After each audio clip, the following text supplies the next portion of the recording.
My mother sent a text that read, "We all agreed. You are no longer part of this family. Do not ever come to another family gathering." I stared at the glowing screen of my phone sitting in the driveway of the house I secretly paid for. I simply replied, "Thanks for confirming."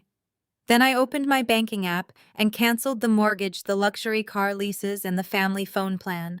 A total of $10,000 a month gone in 3 clicks. By 1:30 in the morning, my phone would not stop ringing. My name is Chelsea, and I am 30 years old. Before I continue this story, let me know where you are watching from in the comments below.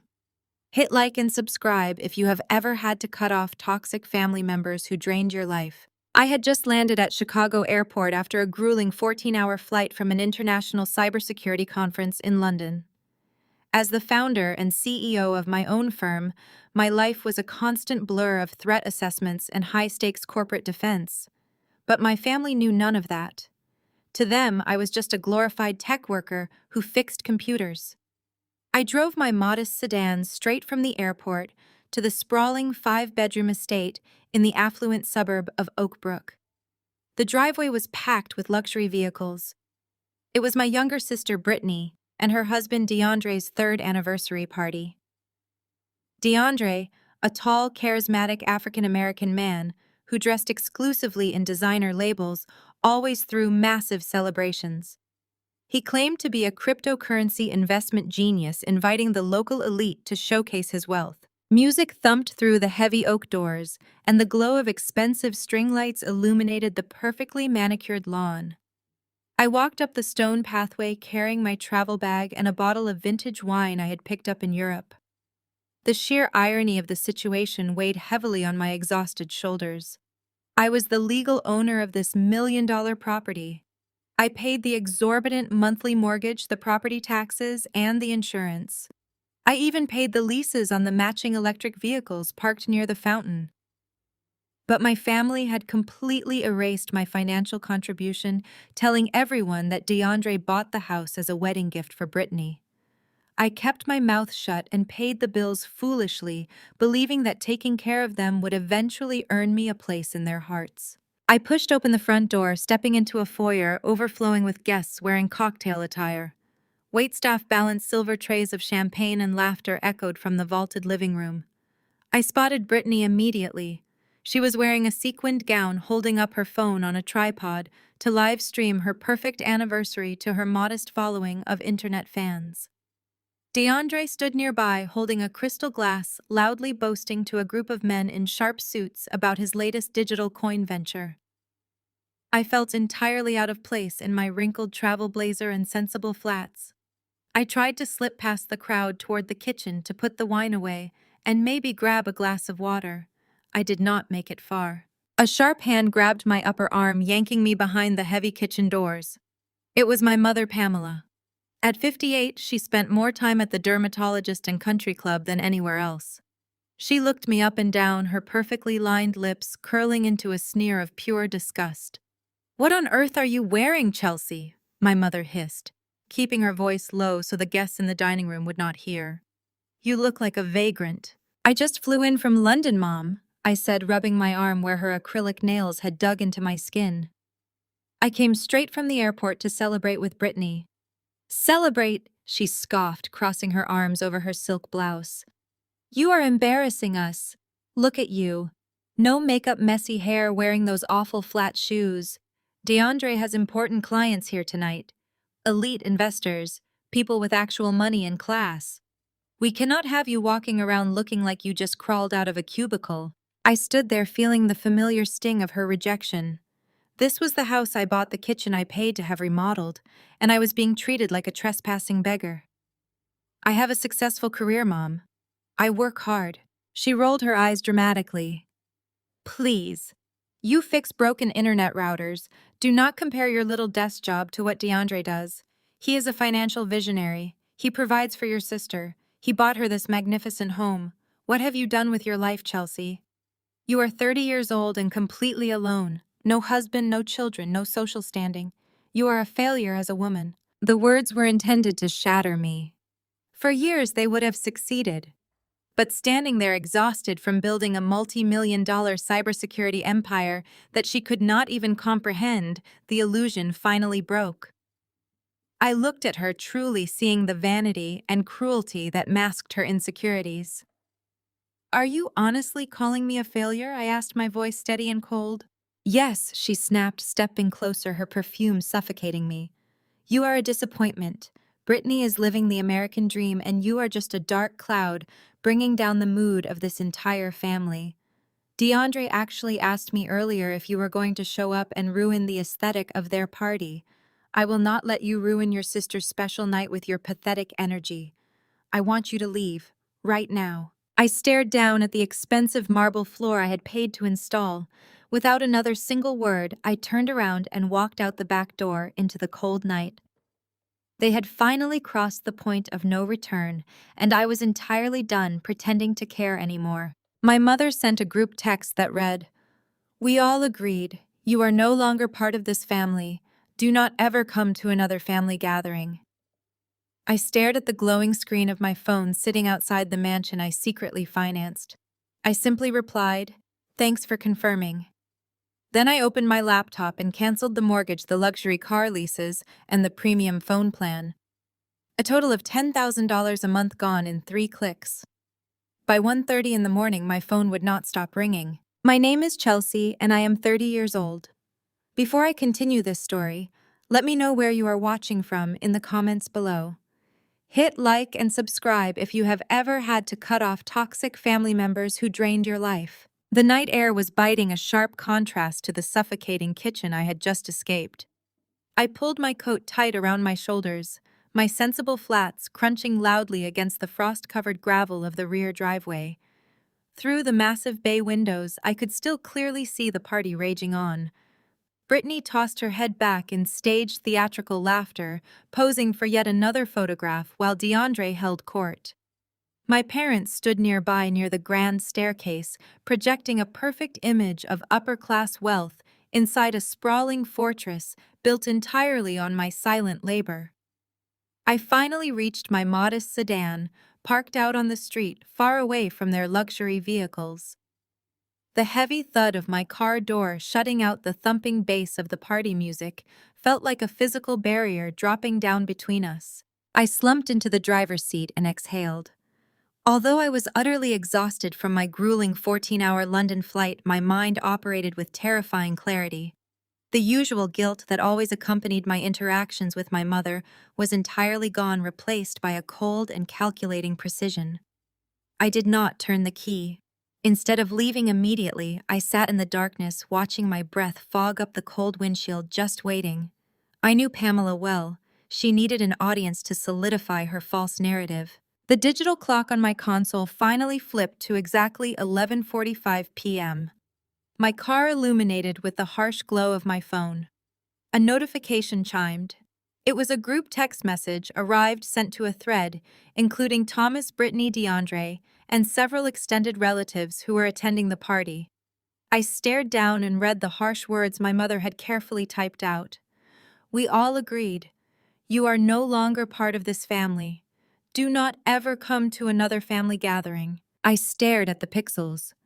A younger version of me would have broken down into hysterical tears, desperately begging for forgiveness for an offense I had not even committed. But the woman sitting in this cold car tonight was the architect of her own fortune. Thomas had nodded along in agreement. Brittany had celebrated. DeAndre had cheered. My thumbs hovered over the illuminated keyboard. I did not need to defend myself. They wanted a separation, and I was happy to oblige. I tapped out exactly 3 words. "Thanks for confirming." I hit send. Without hesitation, I placed the phone down and unzipped my travel bag. I pulled out my heavily encrypted work laptop, resting it against the steering wheel. I pressed my thumb against the biometric scanner, unlocking the machine instantly. My family saw me as a computer repair girl, oblivious that I designed security architectures for global financial institutions. Dismantling a few consumer accounts would take seconds. I navigated to my wealth management portal. The dashboard displayed the web of automatic transfers I set up 5 years ago. I located the mortgage for the Oak Brook estate. The property was in my name, tied to my routing number. I hovered my cursor over the autopay configuration and disabled the recurring transfer. A prompt warned that failure to pay would result in default notices. I clicked the confirm button. The massive monthly drain of property taxes, principal, and interest vanished. Next, I accessed the portal for a high-end automotive leasing agency. Thomas and DeAndre loved showing off their matching Tesla sedans. They conveniently forgot both leases were held under one of my corporate entities, paid in full by my accounts every 30 days. I navigated to the active contracts page. I selected both vehicles and hit termination. The system required a reason for the cancellation. I selected breach of primary terms and finalized the request. The leases were instantly voided. The vehicles were no longer authorized for use, effectively turning them into expensive paperweights sitting in the driveway. There was one final string to cut. I logged into the telecommunications provider where I hosted the family's premium cellular plan. I paid for 5 lines with unlimited international data. Pamela, Thomas, Brittany, DeAndre, and a spare iPad line were all tethered to my billing account. I accessed the administrative controls. I did not just pause the data, I initiated a hard cancellation for all 5 lines. The confirmation screen warned that service would be interrupted immediately and the associated phone numbers permanently released. I clicked it. I leaned back against the headrest and pulled up the calculator on my screen. I tallied the monthly mortgage, the exorbitant property taxes, the dual vehicle leases, and the telecommunications package. Exactly $10,000 a month. That was the precise cost of my family's illusion of grandeur. $10,000 of my hard-earned money severed in less than 3 minutes. I closed the laptop and slipped it back into my bag. The night felt lighter. I looked out the window toward the sprawling house one last time. The string lights twinkled, and the faint thumping of the bass continued to vibrate through the frost. They were still celebrating inside, completely unaware that the financial floor had just dropped out from beneath them. I reached forward and turned the key. The engine purred to life, sending a wave of warm air through the vents. I shifted into drive and slowly pulled away from the curb, leaving the estate behind me in the dark. The highway stretched out before me, a quiet, empty ribbon of asphalt leading back toward the Chicago skyline.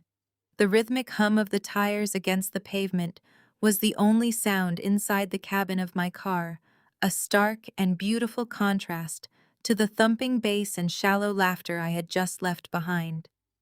For the first time in years, the crushing weight of obligation had vanished from my chest. I drove with both hands resting lightly on the steering wheel, watching the suburban darkness slowly yield to the glowing amber lights of the city. I did not feel angry anymore. I did not feel sad. I felt entirely and utterly free. My phone sat in the cup holder, its screen completely dark. I knew the exact timeline of how the night would unfold. Pamela always insisted on paying the event staff at the end of the night to ensure they stayed late and cleaned up every last crumb of her extravagant parties. I kept my eyes on the road, glancing occasionally at the digital clock on the dashboard. The glowing green numbers shifted steadily. 12:45, 1 o'clock, 1:10. At exactly 1:13 in the morning, the silence inside my car was broken by a sharp metallic ping from my phone. A second ping followed immediately, then a third. I tapped the screen at the next red light, illuminating a cascade of push notifications from my primary banking application. The bold text displayed a series of transaction attempts. The luxury catering company they had hired was trying to run the final bill. It was a staggering $6,000 charge for artisanal appetizers, top-tier liquor, and an oversized fondant cake. The notification read, "Transaction declined. Insufficient authorization." I could picture the scene in the kitchen with perfect clarity. Pamela standing at the marble island, her designer bag open, acting like the generous matriarch. The head caterer holding the portable card reader. Pamela sliding the heavy metal secondary card through the machine, waiting for the approving beep. Instead, the screen would flash red. I imagined her nervous, high-pitched laugh as she snatched the card back, claiming it was a simple bank error, demanding they run it again. The banking app pinged a fourth time. Another decline.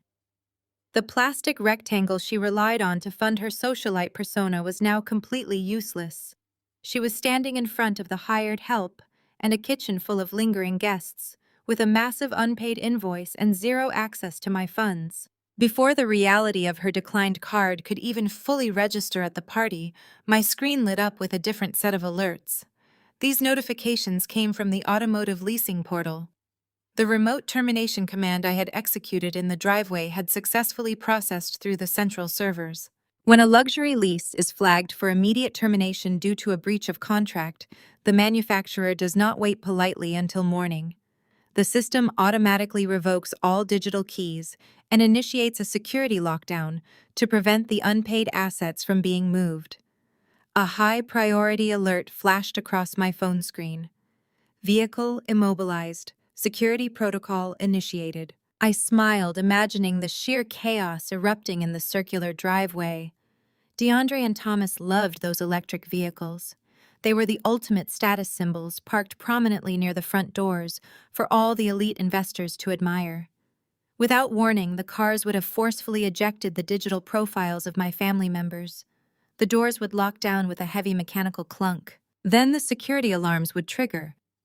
Not a subtle beeping, but a blaring, ear-piercing siren designed to alert the entire neighborhood to a potential theft. The headlights and taillights would flash rapidly, casting frantic strobe effects across the manicured lawn. The deafening noise would cut straight through the party music, dragging every single guest out the front doors to see what was happening.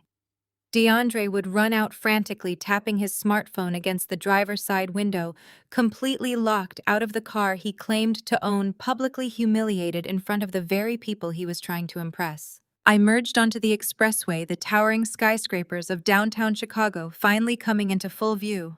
My phone vibrated again, but this time it was not a system alert. Back at the estate, the panic would be reaching a fever pitch. Pamela would be reaching for her phone to call the bank and scream at a customer service representative. DeAndre would be pulling out his device to call the dealership and demand someone shut off the blaring alarms.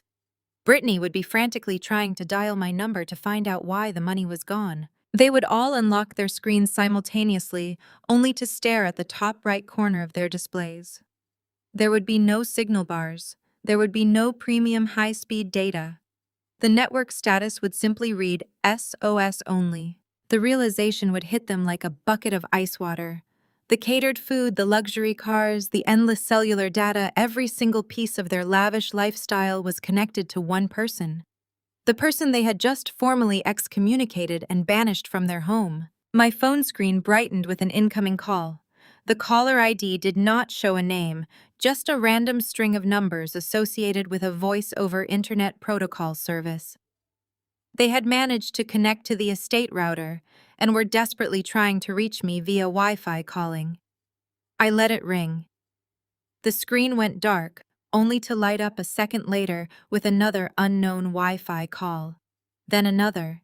Then a barrage of text messages, sent from various internet messaging apps, began flooding my screen, frantic blocks of text, demanding I answer the phone, demanding I fix the cars, demanding I explain the declined catering bill. I ignored every single one of them. I did not mute the phone. I let the screen flash and vibrate in the cup holder, a visual representation of their total collapse. I reached over and turned up the volume on the radio, letting the smooth rhythm of a late-night jazz station fill the cabin. I pulled into the private, secured parking garage of my downtown high-rise apartment building. The heavy steel gate rolled down behind my car, separating me from the outside world. I parked in my reserved spot, grabbed my travel bag, and took the private elevator straight up to my floor. I unlocked my front door and stepped into the quiet, pristine sanctuary of my own home. Floor-to-ceiling windows offered an unobstructed view of the Chicago skyline, the city lights reflecting beautifully off the dark waters of Lake Michigan. I poured myself a tall glass of cold water from the kitchen, leaving my phone buried deep inside my travel bag. I did not care how many voicemails they left or how much they panicked. Their emergency was no longer my problem. The financial life support was severed permanently, and my new life had officially begun. I woke up the next morning precisely at 6 o'clock, completely refreshed and untethered from the invisible chains I had dragged around for a lifetime. The frantic notifications on my phone had long since ceased, leaving only a digital graveyard of desperate unanswered attempts to reach me. I moved through my morning routine with absolute precision. I showered dressed in a sharp-tailored charcoal suit that commanded respect and drove my modest sedan into the heart of the city. My destination was the headquarters of my cybersecurity firm, Aegis Defense Solutions. Walking through the towering, sleek glass doors of my company always gave me a profound rush of adrenaline. This was my true sanctuary. I had built this agency from the ground up through relentless grit, transforming it into an impenetrable fortress of digital protection for elite corporate clients across the globe. The biometric scanners beeped in swift approval as I entered my corner office, ready to tackle the day's legitimate threats. I knew with absolute certainty it was only a matter of time before a much more personal threat attempted to breach my perimeter. It happened exactly at 9:15. The secure intercom on my mahogany desk flashed a brilliant red signaling an urgent message from the ground floor reception desk. My lead security officer, a massive former military contractor named Marcus, spoke through the speaker in a tight, controlled voice. He informed me that a man claiming to be my father was causing a significant disturbance in the main lobby. The man was highly agitated, demanding immediate access to my private executive suite, and stubbornly refusing to leave the premises until he spoke with me. I told Marcus to hold his position explicitly, instructing him not to engage physically just yet. I would handle this particular intrusion personally. I opened my desk drawer and retrieved a thick black leather folder. I had prepared this specific dossier weeks in advance, meticulously compiling the data for the inevitable day this fragile house of cards collapsed. I walked out of my office spine straight and took the private executive elevator down to the ground floor. The lobby of Aegis Defense Solutions was deliberately designed to intimidate and project absolute security. It was a cavernous, echoing space constructed of polished concrete frosted glass partitions and brushed steel accents. Standing in the exact center of this pristine corporate environment, looking red-faced, disheveled, and utterly out of his element, was Thomas. My father wore a rumpled golf polo and khakis, his usual uniform of suburban leisure, but his posture was rigid with absolute, unadulterated fury. When the silver elevator doors slid open and I stepped out into the lobby, his eyes locked onto me, burning with a toxic mix of rage and misplaced entitlement. He stormed past the reception desk, his heavy footsteps echoing loudly off the high acoustic ceilings. He began shouting before he even closed the physical distance between us. He aggressively demanded to know what kind of sick, twisted game I thought I was playing. His voice echoed through the quiet lobby as he ordered me to reactivate the credit cards immediately. He screamed that Pamela had been severely humiliated in front of the luxury catering staff when her payment was declined, forcing her to beg guests for cash. He yelled that DeAndre's pristine electric vehicle was currently trapped in the driveway like a useless brick, its security alarms blaring until the battery finally died. He raised his voice higher, attempting to leverage the same overbearing paternal authority he had used to cow me into submission for my entire childhood. He commanded me to pull out my smartphone and fix the monumental mess I had made, demanding I restore their funds right this second before he truly lost his temper. I did not flinch. I did not raise my voice, nor did I shrink back from his aggressive posturing. I simply stood my ground, remaining completely unfazed, letting his temper tantrum echo against the reinforced glass walls until he finally ran out of breath. My icy, unwavering professionalism seemed to unnerve him significantly more than if I had screamed back in his face. I stepped forward and extended the heavy black folder, pressing it firmly against his chest until he reflexively brought his hands up to grab it. I instructed him to open it and look at the pages inside. He fumbled awkwardly with the leather cover, his eyes darting down to the crisp, printed spreadsheets and financial charts. I explained exactly what he was looking at, stripping away all emotion from my voice. It was a comprehensive, undeniable financial dossier meticulously documenting every single dollar I had poured into their extravagant lives over the past 5 years. I pointed directly to the columns detailing the massive monthly mortgage payments for the Oak Brook estate. The exorbitant local property taxes, the luxury vehicle leases. They paraded around town, the premium cell phone plans, and the secondary credit card statements Pamela treated as her personal, limitless slush fund. I watched the arrogant flush drain completely from his face as his eyes tracked the staggering grand totals printed at the bottom of each page. The undeniable forensic proof of their complete and utter financial dependence was staring him right in the face. They were not elite socialites or successful investors. They were entirely my dependents, surviving solely on my hard work. And the charity had officially dried up for good. He tried to stammer out a defense, grasping desperately for a way to twist the narrative back in his favor, muttering something about family obligations and respect. I cut him off immediately. I reached into the back pocket of the leather folder and pulled out a single sheet of heavy stock paper. I handed it to him, making sure he clearly saw the bright red stamp of a premier downtown legal firm at the top of the page. I informed him that he was holding a legally binding, indisputable 30-day eviction notice. The Oak Brook property was registered exclusively in my name, and I had officially transferred full operational control of the asset to a ruthless property management firm known for their strict enforcement policies. They had exactly 1 month to pack their designer clothes and vacate the premises entirely.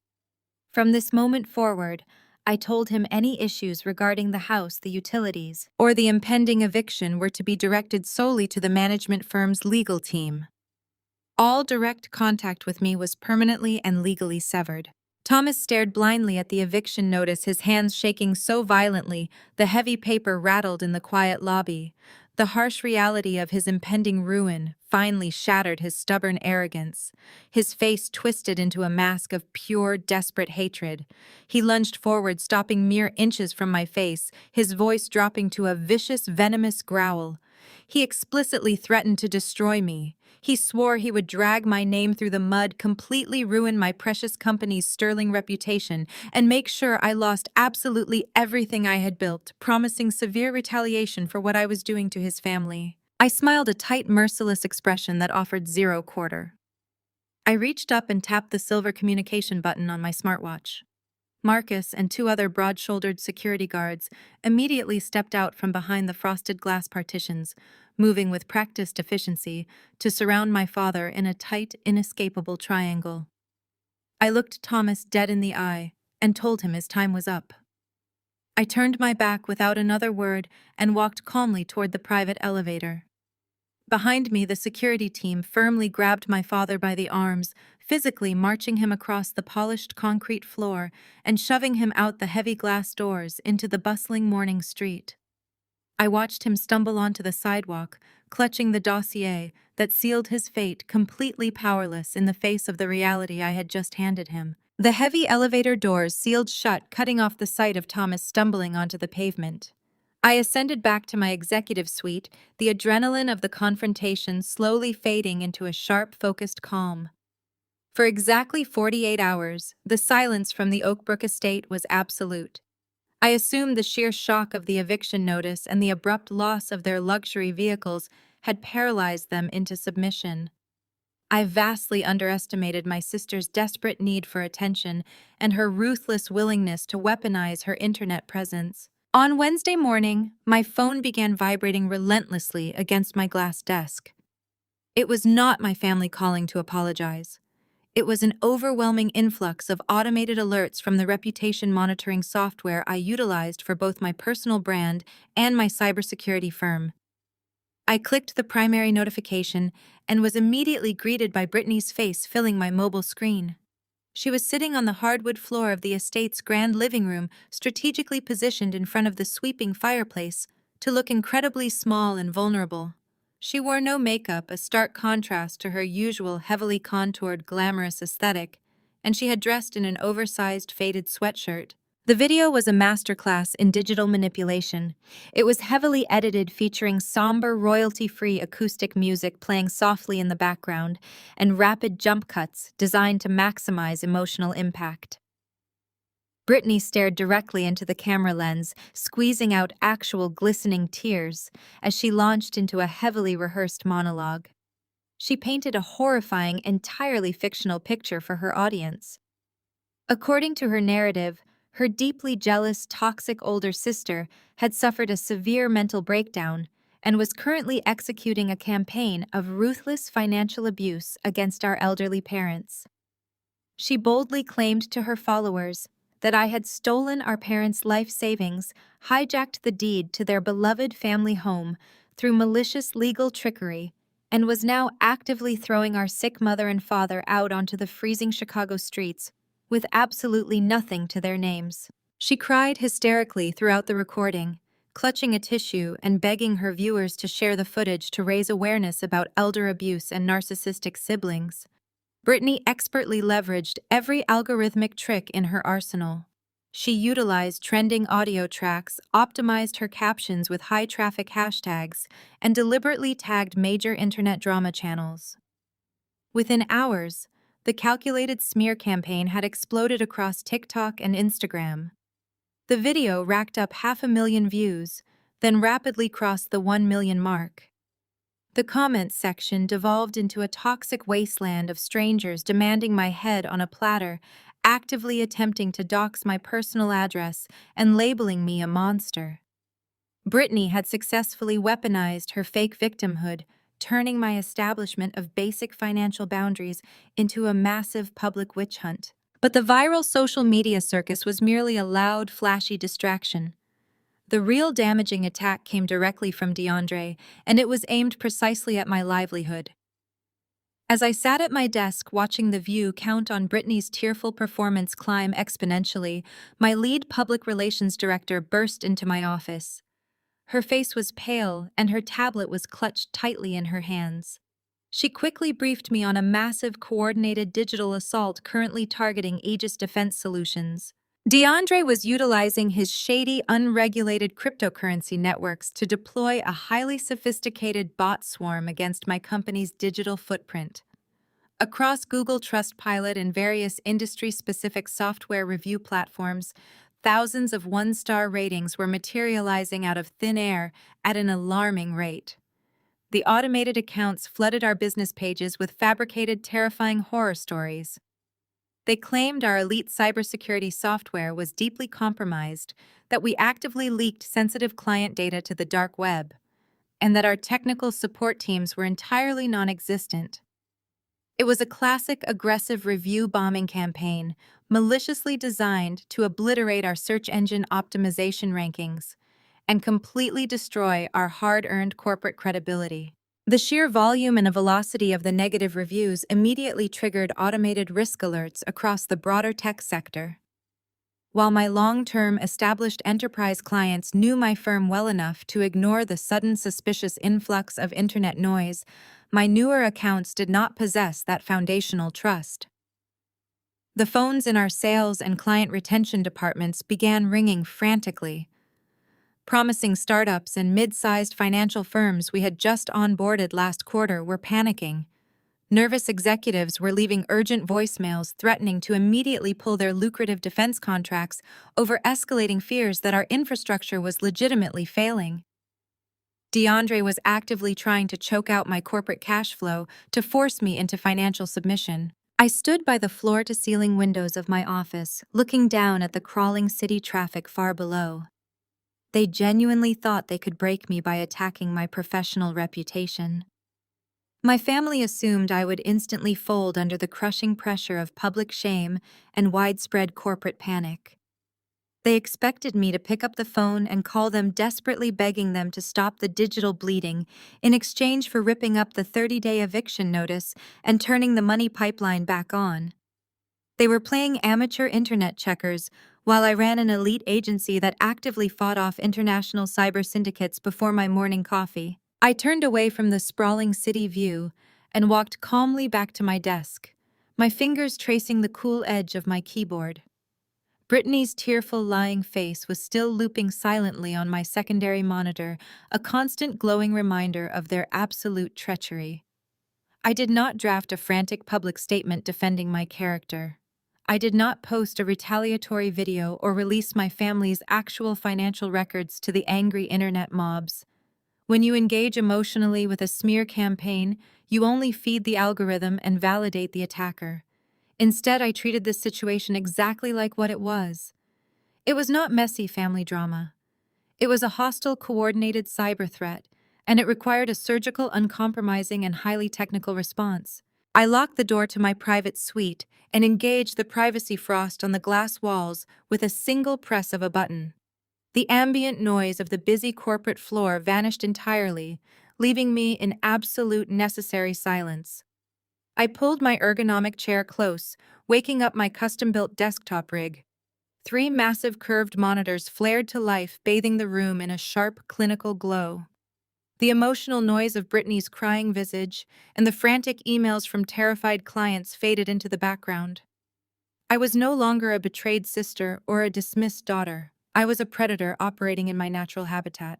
I bypassed the standard customer service portals and opened a direct command line interface tapping straight into my company's perimeter defense network.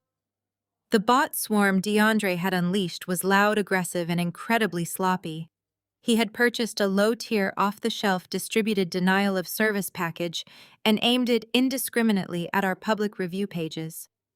The synthetic accounts flooding the platforms with 1-star ratings were routing their traffic through a commercial virtual private network, bouncing signals off cheap proxy servers in Eastern Europe and South America. It was a basic obfuscation tactic designed to deter amateur investigators and automated moderation tools.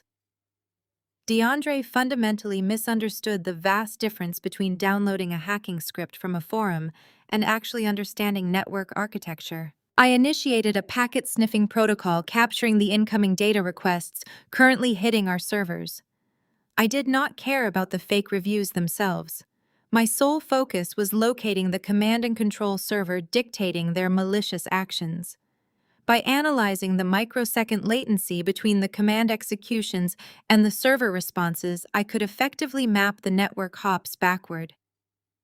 I deployed a proprietary algorithmic trace, developed by my own engineers, peeling back the digital layers of his cheap proxy server.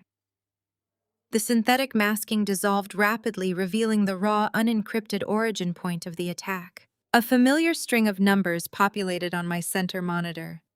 I stared at the static IP address, a cold, humorless smile spreading across my face. DeAndre had not rented a remote, secure server. He had not utilized a dark web node to cover his tracks. He was running the entire smear campaign from a hardwired desktop computer. I did not need to run a geolocation trace to determine where that specific computer was located. I had personally requested that exact static IP from the internet service provider 3 years ago.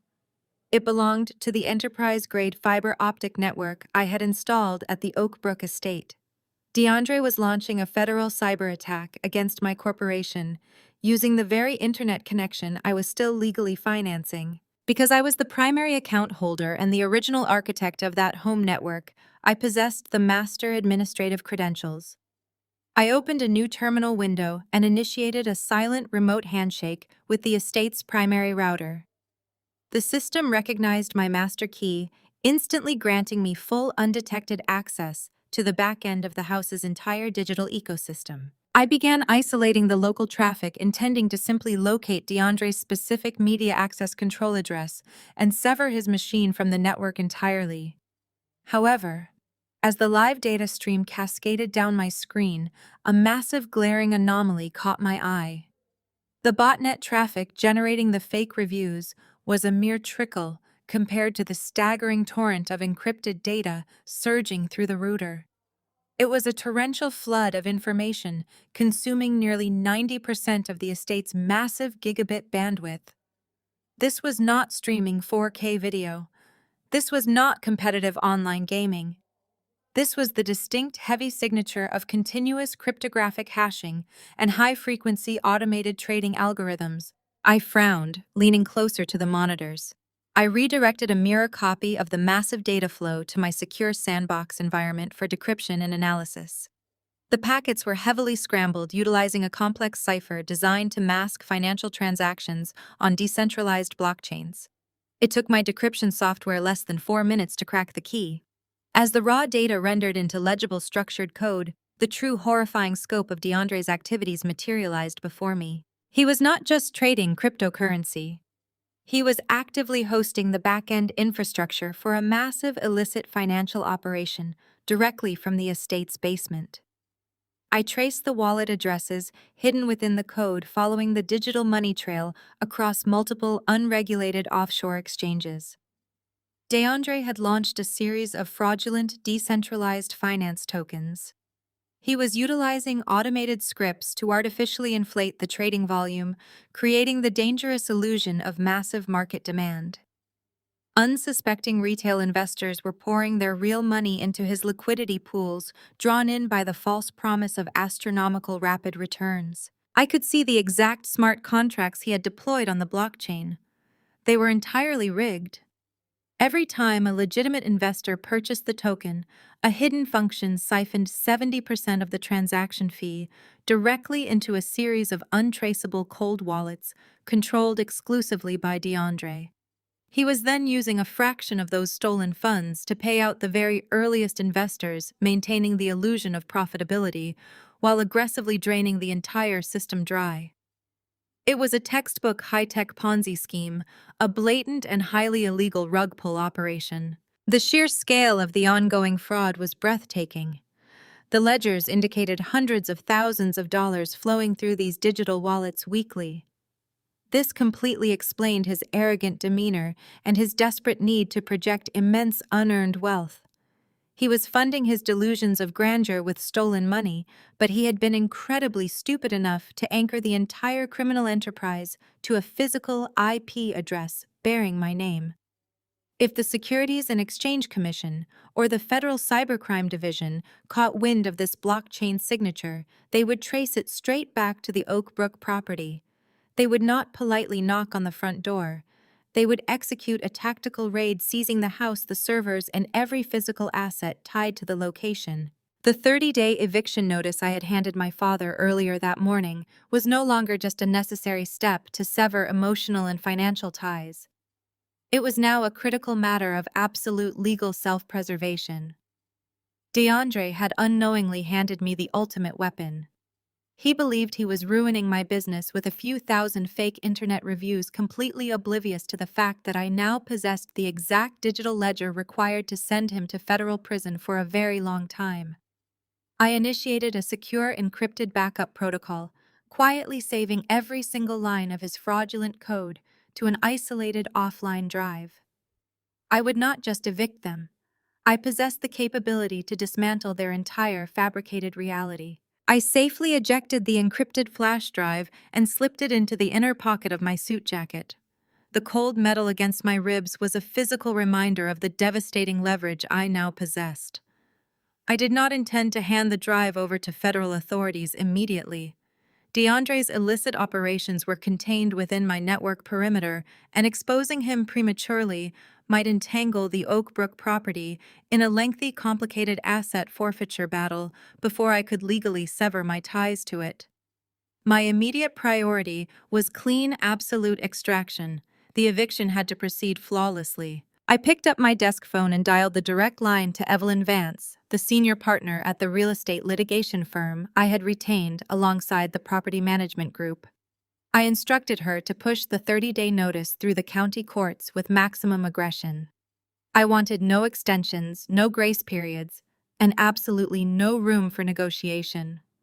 Evelyn, a sharp, pragmatic attorney who dealt exclusively in high-stakes property disputes, informed me of a minor procedural hurdle. Because the occupants were immediate blood relatives and had resided at the property for an extended period, local jurisdiction mandated a formal mediation session before a judge would sign the final physical removal order. It was a standard bureaucratic speed bump designed to unclog the court dockets, but it required my physical presence. I agreed without hesitation. I assumed the mediation would be a predictable, pathetic display. I fully expected Pamela to weaponize her tears to bring up childhood memories and to attempt to guilt me into reversing the eviction. I anticipated Thomas would cycle between blustering threats and desperate bargaining. They had lost their cars, their credit lines, and their social standing. The impending loss of their physical fortress should have had them crawling on their knees. The mediation was scheduled for a Tuesday morning in a sterile, neutral conference room at the county courthouse annex. I arrived 15 minutes early, flanked by Evelyn. We took our seats on one side of a long, polished oak table. The room smelled faintly of lemon floor cleaner and stale coffee, devoid of any personal touches or warmth. A court-appointed mediator, a tired-looking man with thinning gray hair and thick spectacles, sat at the head of the table, organizing a stack of manila folders. I placed my own sleek, encrypted tablet on the table, its screen dark. It contained the financial dossier, the property deed, the lease agreements, and buried behind 3 layers of biometric security, the raw code of DeAndre's offshore crypto wallets. I was completely armored. I had war-gamed every possible emotional manipulation tactic they could deploy. At precisely 9 o'clock, the heavy wooden door swung open. I braced myself for the incoming barrage of hysterical crying or shouting. Neither happened. Pamela walked in first, followed closely by Thomas. The immediate shift in the room's atmospheric pressure was palpable. They did not look like people teetering on the edge of total financial ruin. They looked like they were arriving for a victory lap. Pamela was dressed in a pristine, tailored cream pantsuit, her hair blown out to perfection, her jewelry understated, but undeniably expensive. She glided into the room with an eerie, serene grace, offering the mediator a warm, dazzling smile. Thomas matched her unnatural composure. He wore a sharp navy blazer, his posture completely relaxed, devoid of the frantic, sweating rage that had consumed him in my office lobby just a week prior. He pulled out a chair for Pamela, then took a seat beside her, resting his hands casually on the oak table. They had not brought an attorney. They had brought absolutely nothing except themselves. I narrowed my eyes, my cybersecurity instincts instantly flaring. In my line of work, sudden unexplained changes in an adversary's behavioral patterns always indicated a hidden threat vector. You do not walk into a room to forfeit your home with a relaxed, mocking smile unless you possess a trump card you believe changes the entire game. The mediator cleared his throat, adjusting his glasses. He began the standard opening monologue outlining the purpose of the session, the legally binding nature of the 30-day notice, and the goal of reaching an amicable exit timeline to avoid the indignity of a sheriff-enforced lockout. I watched my parents intently as the mediator spoke. Usually, Pamela would be fidgeting, interrupting to control the narrative, or performing a calculated emotional outburst. Today, she simply sat with her hands perfectly folded in her lap, radiating a chilling, absolute calm. She met my gaze across the table, her eyes completely dead and flat. It was the look of a predator that had already sprung the trap and was merely waiting for the prey to realize the cage had closed. Thomas leaned back in his chair, casually crossing one leg over his knee. When the mediator finally finished his introductory remarks and asked if the respondents understood the eviction timeline, Thomas did not argue. He did not raise his voice or threaten my business as he had done in my lobby. Instead, he offered a low, terrifyingly calm chuckle. He looked directly at Evelyn, my seasoned litigator, before turning his eyes slowly to me. The raw hostility had been replaced by a sickening, confident amusement. The dynamic in the sterile conference room violently inverted. I was sitting with a mountain of irrefutable legal and financial evidence, holding the literal deed to their lives, yet the air grew thick with a sudden, suffocating sense of danger. They were not here to fight the eviction notice. They were here to watch me walk blindly into a meticulously laid minefield. Pamela reached into her designer handbag. The movement was slow, deliberate, and entirely theatrical. She did not produce a tissue to dab her eyes.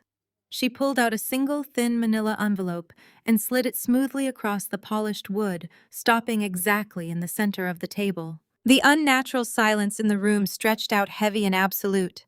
I did not reach for the envelope. I stared at the blank beige paper, my mind running through thousands of rapid calculations, trying to identify the unseen vulnerability in my armor. The desperate begging family I had prepared to systematically dismantle did not exist. The people sitting across from me were operating on an entirely different hidden frequency, and the sinister calm radiating from their side of the table promised absolute devastation. Sinister calm radiating from their side of the table promised absolute devastation. The mediator gestured toward the center of the table with his pen. He stated that it appeared my parents had brought a counter-proposal for us to review. Evelyn intercepted the manila envelope, her experienced hands pulling the thick stack of papers from the beige sleeve. She scanned the first page, and I watched the professional mask slip from her face for a fraction of a second. A deep crease formed between her brows. Without a word, she slid the documents across the polished oak so they rested directly in front of me. It was not a counter-proposal. It was a finalized, fully executed financial contract from a major national bank. The bold heading at the top of the page read, Home Equity Line of Credit Agreement. The collateral listed was the Oak Brook estate. The approved credit limit was a staggering $400,000. My eyes darted to the bottom of the final page, searching for the authorization. There, resting neatly on the designated line, was my signature. It was not a clumsy imitation. The aggressive slant of the letters, the precise pressure points, the looping tail of the final character were all present. It was a flawless mirror image replication of my handwriting. Beside it sat a crisp, embossed notary stamp officially certifying that I had allegedly sat in a bank branch and signed away nearly $500,000 in equity. Pamela spoke, her voice smooth and conversational, as if we were discussing the weather. She stated that they had decided it was time to cash out some of their investment. She casually explained that raising me had been quite the financial burden, and I should simply think of this loan as retroactive compensation for all those years they spent putting up with my difficult personality. I stared at the forged ink, my mind racing through the logistics of the crime. How had they bypassed the stringent banking security checks? Thomas had decades of experience navigating corporate finance, and Pamela had spent a lifetime schmoozing local bank managers and leveraging her social status. They had undoubtedly found a pliable loan officer, utilized a compromised or bribed notary, and exploited the historical financial ties we once shared to push the paperwork through without triggering a single fraud alert on my end. Thomas laced his fingers together on the table, a smug grin spreading across his face. He proudly announced that the funds had been fully disbursed 3 days ago, wired directly into a secure, decentralized offshore holding account. He gloated that I could spend the next decade paying forensic accountants to trace the money, and I still would not find a single dime. The $400,000 was entirely gone. Evelyn leaned forward, her voice sharp and authoritative. She informed them that this was blatant documentable fraud, and they were confessing to a severe federal crime in front of a court-appointed mediator. She promised that we would have the loan frozen and invalidated before the end of the business day, and both of them would be facing significant prison time. Pamela did not even blink. She offered Evelyn a pitying, condescending smile. She replied that my lawyer could certainly try, but proving fraud takes a massive amount of time. She correctly pointed out that it would require lengthy police investigations, handwriting experts, court hearings, and endless bureaucratic red tape. She turned her dead, predatory eyes back to me, knowing she was about to strike the killing blow. She reminded me that during those years of litigation, the bank would still expect their monthly payments. They would demand huge ballooning payments on a $400,000 principal. The true, horrifying nature of their trap materialized in my mind cold and sharp. They were not just stealing money, they were holding my entire corporate empire hostage. As the founder and CEO of Aegis Defense Solutions, my personal and professional financial ecosystems were inextricably linked. My company handled highly classified data for international financial institutions and held lucrative defense contracts that required immaculate security clearances. Those clearances demanded pristine, unquestionable personal credit and absolute financial stability from the company's leadership. If I refused to pay the fraudulent home equity line of credit while the slow wheels of justice turned, the massive loan would fall into default. The bank would immediately report the delinquency to the credit bureaus. My personal credit score would plummet overnight. That sudden, massive financial instability would automatically trigger compliance reviews from every single one of my enterprise clients. The defense contracts would be suspended pending investigation. The corporate lines of credit I used to payroll my elite engineering teams would be frozen instantly. Thomas leaned forward, his voice dropping to a low, triumphant purr. He explicitly outlined the threat. He stated that if I defaulted on this specific loan, Aegis Defense Solutions would go under. He promised that my board of directors would force me out. My clients would flee, and I would be blacklisted from the cybersecurity industry forever. He correctly noted that a chief executive officer drowning in $500,000 of unexplained defaulted debt is viewed as a massive security liability. Pamela invaded my physical space by leaning across the table, the cloying scent of her expensive floral perfume filling the air. She mocked me, saying I thought I was so clever shutting off the cars and canceling the caterer. She sneered that I thought I could just throw them away like garbage, reminding me that they built me, and therefore they could absolutely destroy me. She reached out and tapped a manicured fingernail against the 30-day eviction notice sitting next to my tablet. She dictated how the situation was going to work. She demanded that I withdraw the eviction immediately. She commanded me to call the bank and authorize the monthly payments on their new line of credit. She insisted I reinstate their vehicle leases and apologized to Thomas for my disrespectful behavior in my lobby. I sat perfectly still, absorbing the sheer scale of their audacity. They had meticulously calculated my exact vulnerabilities. They knew I had spent my entire adult life building a fortress to protect my clients from digital threats, completely neglecting to safeguard my analog identity from the people who raised me. They had forged a weapon that bypassed all my firewalls and struck directly at the heart of my livelihood. The mediator sat in stunned, horrified silence, his pen hovering uselessly over his notepad. He was witnessing a blatant extortion attempt, but the mechanisms of the trap were entirely civil and financial, falling outside his immediate jurisdiction to stop. Thomas concluded his threat, his smile widening into a grotesque display of absolute victory. He stated that if I fought them, I might eventually win the fraud case in 3 or 5 years, but my company would be dead within 6 months. He promised I would lose everything I had ever cared about.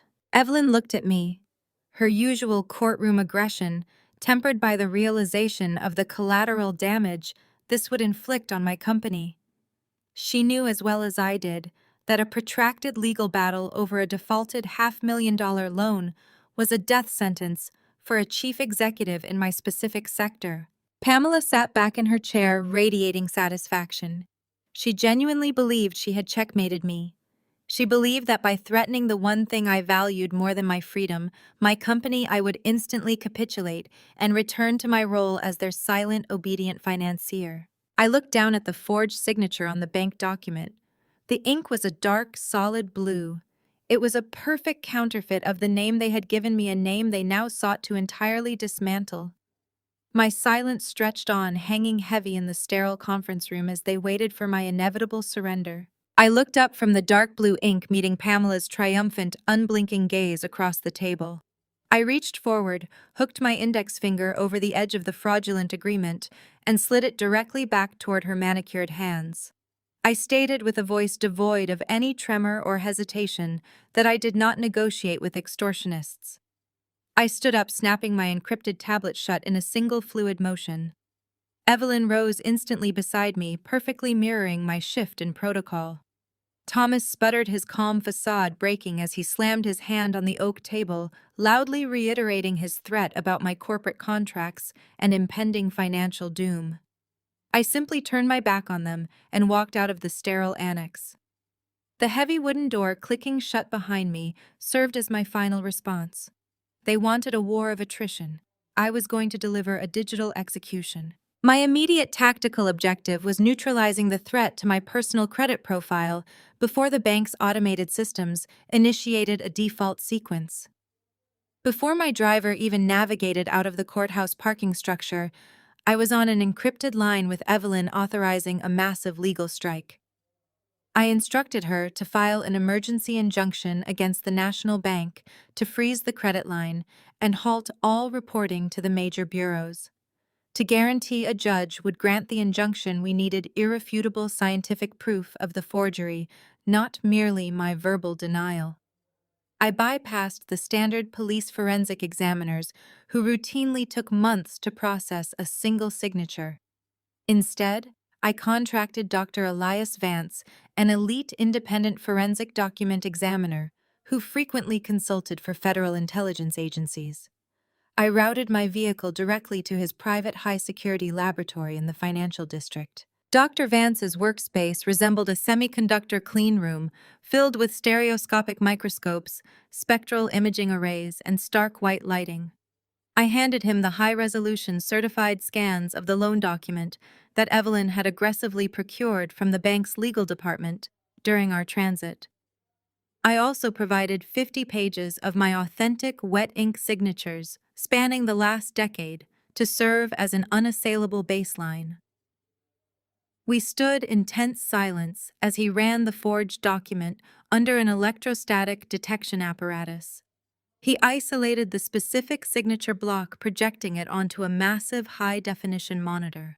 He did not merely look at the shape of the letters, he analyzed the biomechanics of the execution.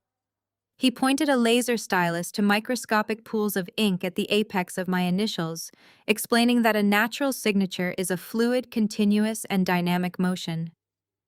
The signature on the bank document exhibited severe hesitation marks, unnatural pen lifts, and inconsistent pressure gradients. It was a painstaking slow-speed tracing.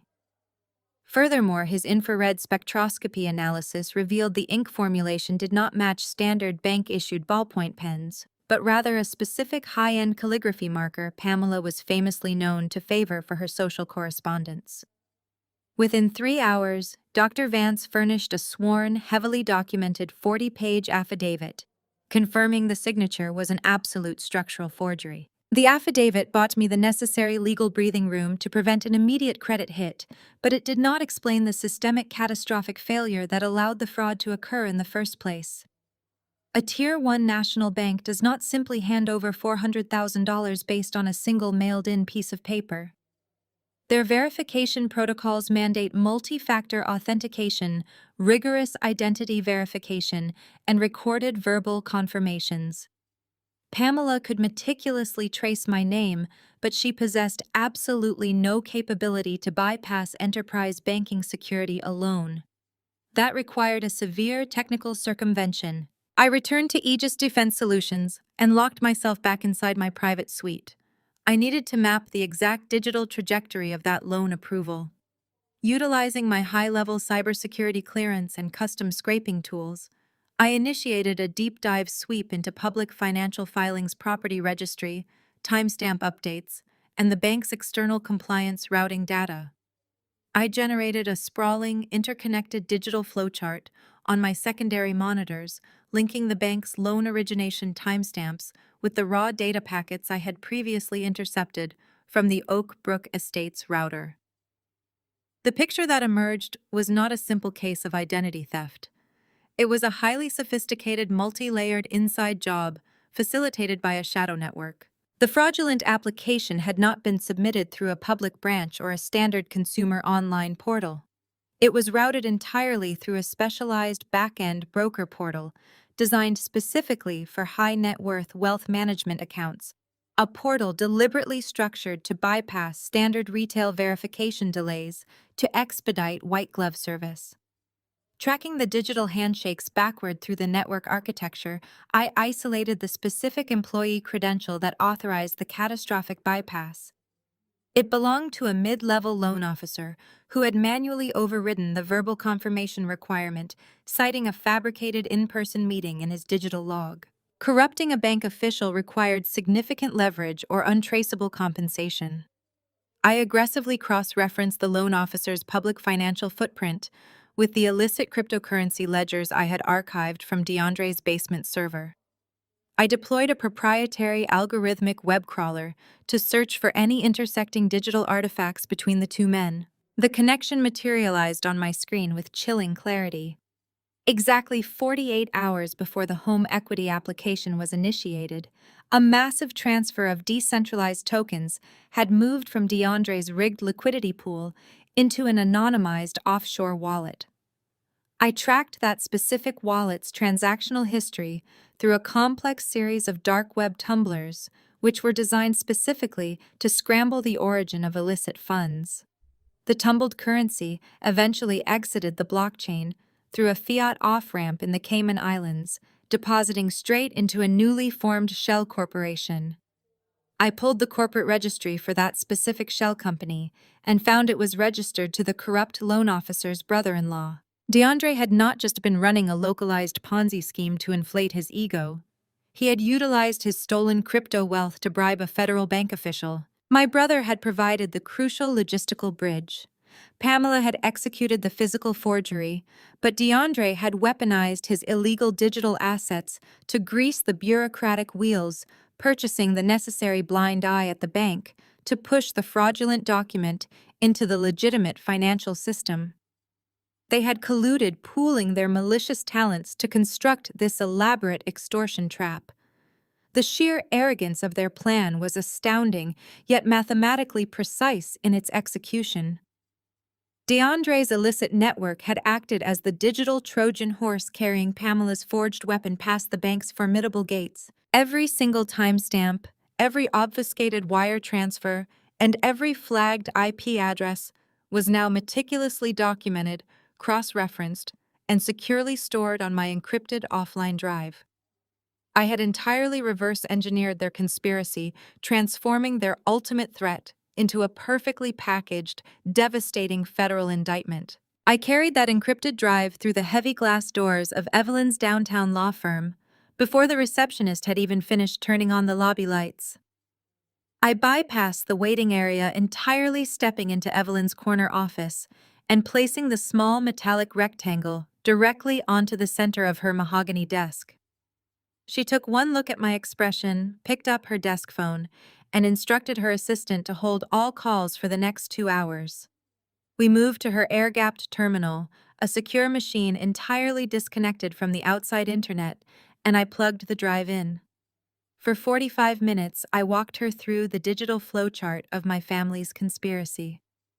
I showed her the offshore routing, the compromised bank official, the cryptocurrency bribes originating from DeAndre's basement servers, and the indisputable forensic handwriting analysis that proved Pamela had forged my signature on the $400,000 line of credit. I expected Evelyn to share my dark sense of triumph. I had completely neutralized their leverage and built a bulletproof case. Instead, the seasoned litigator leaned back in her leather chair, steepled her fingers, and stared at the screen with a heavy, grim expression. The atmosphere in the room shifted from the adrenaline of a successful counterattack to the suffocating weight of an impending execution. Evelyn removed her reading glasses and rubbed the bridge of her nose. She explained that my technical trace was flawless, a masterpiece of digital forensics that any federal prosecutor would dream of receiving on a silver platter. But she needed me to step away from the code and understand the absolute catastrophic reality of what I was holding. This was no longer a messy property dispute or a civil matter regarding unauthorized debt. By crossing state lines with offshore digital currency to bribe a federally insured bank official, DeAndre had elevated this to a federal conspiracy. But the true danger Evelyn warned lay squarely on Pamela's shoulders. My mother was the primary signatory on the fraudulent loan application. She had physically executed the forged signature, presented it to a financial institution, and authorized the transfer of stolen funds. Evelyn outlined the specific statutes involved: bank fraud, wire fraud, conspiracy to defraud the United States. She spoke with the cold, measured cadence of a lawyer who knew exactly how the Department of Justice operated. The federal sentencing guidelines for this specific magnitude of financial crime, especially involving the corruption of a bank officer, were uncompromising. Evelyn looked me dead in the eyes and delivered the fatal blow. If we handed this encrypted drive over to the federal authorities, the machine would take over and I would have absolutely no power to stop it. The FBI would raid the Oak Brook estate. They would seize the servers, the property, and the bank accounts. And because Pamela was the primary actor in the physical forgery, she would face a mandatory minimum sentence of 10 years in a federal penitentiary. There would be no plea deal for probation. There would be no slap on the wrist or house arrest. Given her age, a decade in federal prison was a virtual life sentence. I left the law firm and walked blindly out into the bustling city streets, the morning sun offering no warmth against the sudden icy dread settling in my chest. I retreated to my apartment, standing by the floor-to-ceiling windows, watching the tiny cars navigate the concrete arteries below. I had spent my entire adult life mastering the art of defense. I built walls of code to protect my clients, neutralizing faceless anonymous threats across the globe. I operated in a binary world of ones and zeros where right and wrong were defined by authorized access and malicious intent. But this was not binary. This was flesh and blood. I was holding a loaded gun, and the target was my own mother. The psychological torture of the dilemma threatened to suffocate me. My family had subjected me to a lifetime of emotional neglect, financial manipulation, and psychological warfare. They had actively conspired to destroy my corporation, my reputation, and my future, all to preserve their own unearned luxury. Pamela had sat across from me in that mediation room, with a serene, sociopathic smile, fully prepared to let my business burn to the ground so she could continue wearing designer clothes. She had weaponized the biological bond between us, gambling everything on the deeply ingrained societal conditioning that dictated a daughter would never strike down her own mother. If I chose mercy, if I locked the encrypted drive away and absorbed the debt to save her from a prison cell, I would be destroying myself. Defaulting on the loan would obliterate my credit, triggering the immediate cancellation of my federal defense contracts. Aegis Defense Solutions would collapse within months. Hundreds of my brilliant engineers and analysts would lose their livelihoods. My pristine reputation in the cybersecurity sector would be irreparably shattered. I would be left bankrupt and professionally exiled, while Pamela and DeAndre walked away victorious, enriched by my ruin, free to find their next victim. Yet the alternative demanded a level of ruthlessness that frightened even me. To save my company and my life, I had to willingly, consciously send the woman who gave birth to me into the federal prison system. I had to visualize the steel handcuffs snapping shut around her wrists. I had to picture her stripped of her expensive perfumes and tailored suits, locked in a concrete cell for a decade. I had to become the executioner of my own family. I paced the length of my apartment, the silence mocking the violent war raging in my mind. I was angry at them for committing the crime, but I was infinitely more furious at them for forcing me to make this choice. They had pushed me into a corner where my only options were corporate suicide or committing a profound, unnatural act of familial destruction. The encrypted drive sat on my kitchen counter like a radioactive isotope. Pressing the button to upload that file to the authorities was an irrevocable act. It would sever the final frayed tether connecting me to my bloodline, branding me as the daughter who incarcerated her own parents. I stared at the small metal device as the sun began to set, trapped between the absolute necessity of survival and the crushing, terrifying weight of becoming exactly the kind of monster they always claimed I was. My phone vibrated against the marble countertop, jarring me out of my paralyzing deliberation. A text message illuminated the screen, sent directly from Thomas. It was a stark, non-negotiable summons to a private dining room at L'Etoile, the city's most notoriously expensive French restaurant. He stated they were ready to offer me a final, generous compromise to settle our family dispute. I pocketed the encrypted drive, the cold metal pressing heavily against my hip, and called for my driver. If I was going to make a decision that would permanently fracture my bloodline and send my own mother to a federal penitentiary, I needed to look them in the eyes one last time to ensure there was absolutely nothing left worth saving. The maitre d' guided me past the bustling main dining floor, leading me down a dimly lit, velvet-lined corridor to an exclusive back room reserved for discreet corporate negotiations. When the heavy oak doors swung open, I found Pamela and Thomas already seated at the head of a sprawling candlelit dining table. They were not alone. My brother DeAndre sat to my father's right, swirling a snifter of vintage Bordeaux. Beside DeAndre sat his wife Brittany, meticulously adjusting her designer jewelry.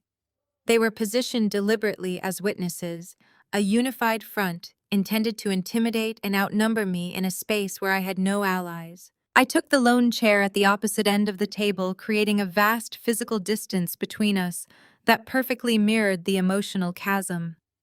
Pamela smiled a terrifyingly serene expression that completely ignored the fact that she was actively extorting her own daughter.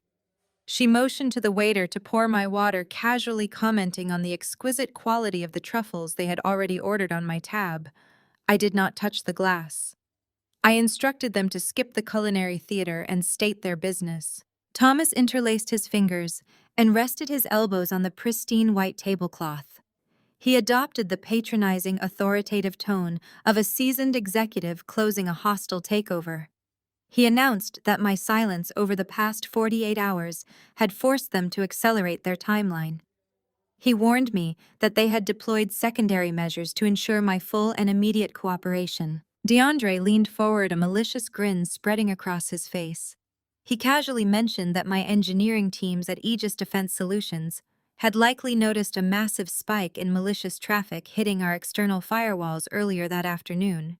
He brazenly confessed to purchasing a sophisticated botnet on the dark web, utilizing his illicit crypto connections to launch sustained, targeted cyber attacks against my corporate infrastructure. He stated it was merely a stress test, a gentle reminder of how easily he could disrupt my client portals and trigger a catastrophic breach of contract if I decided to be difficult. Brittany immediately seized her cue.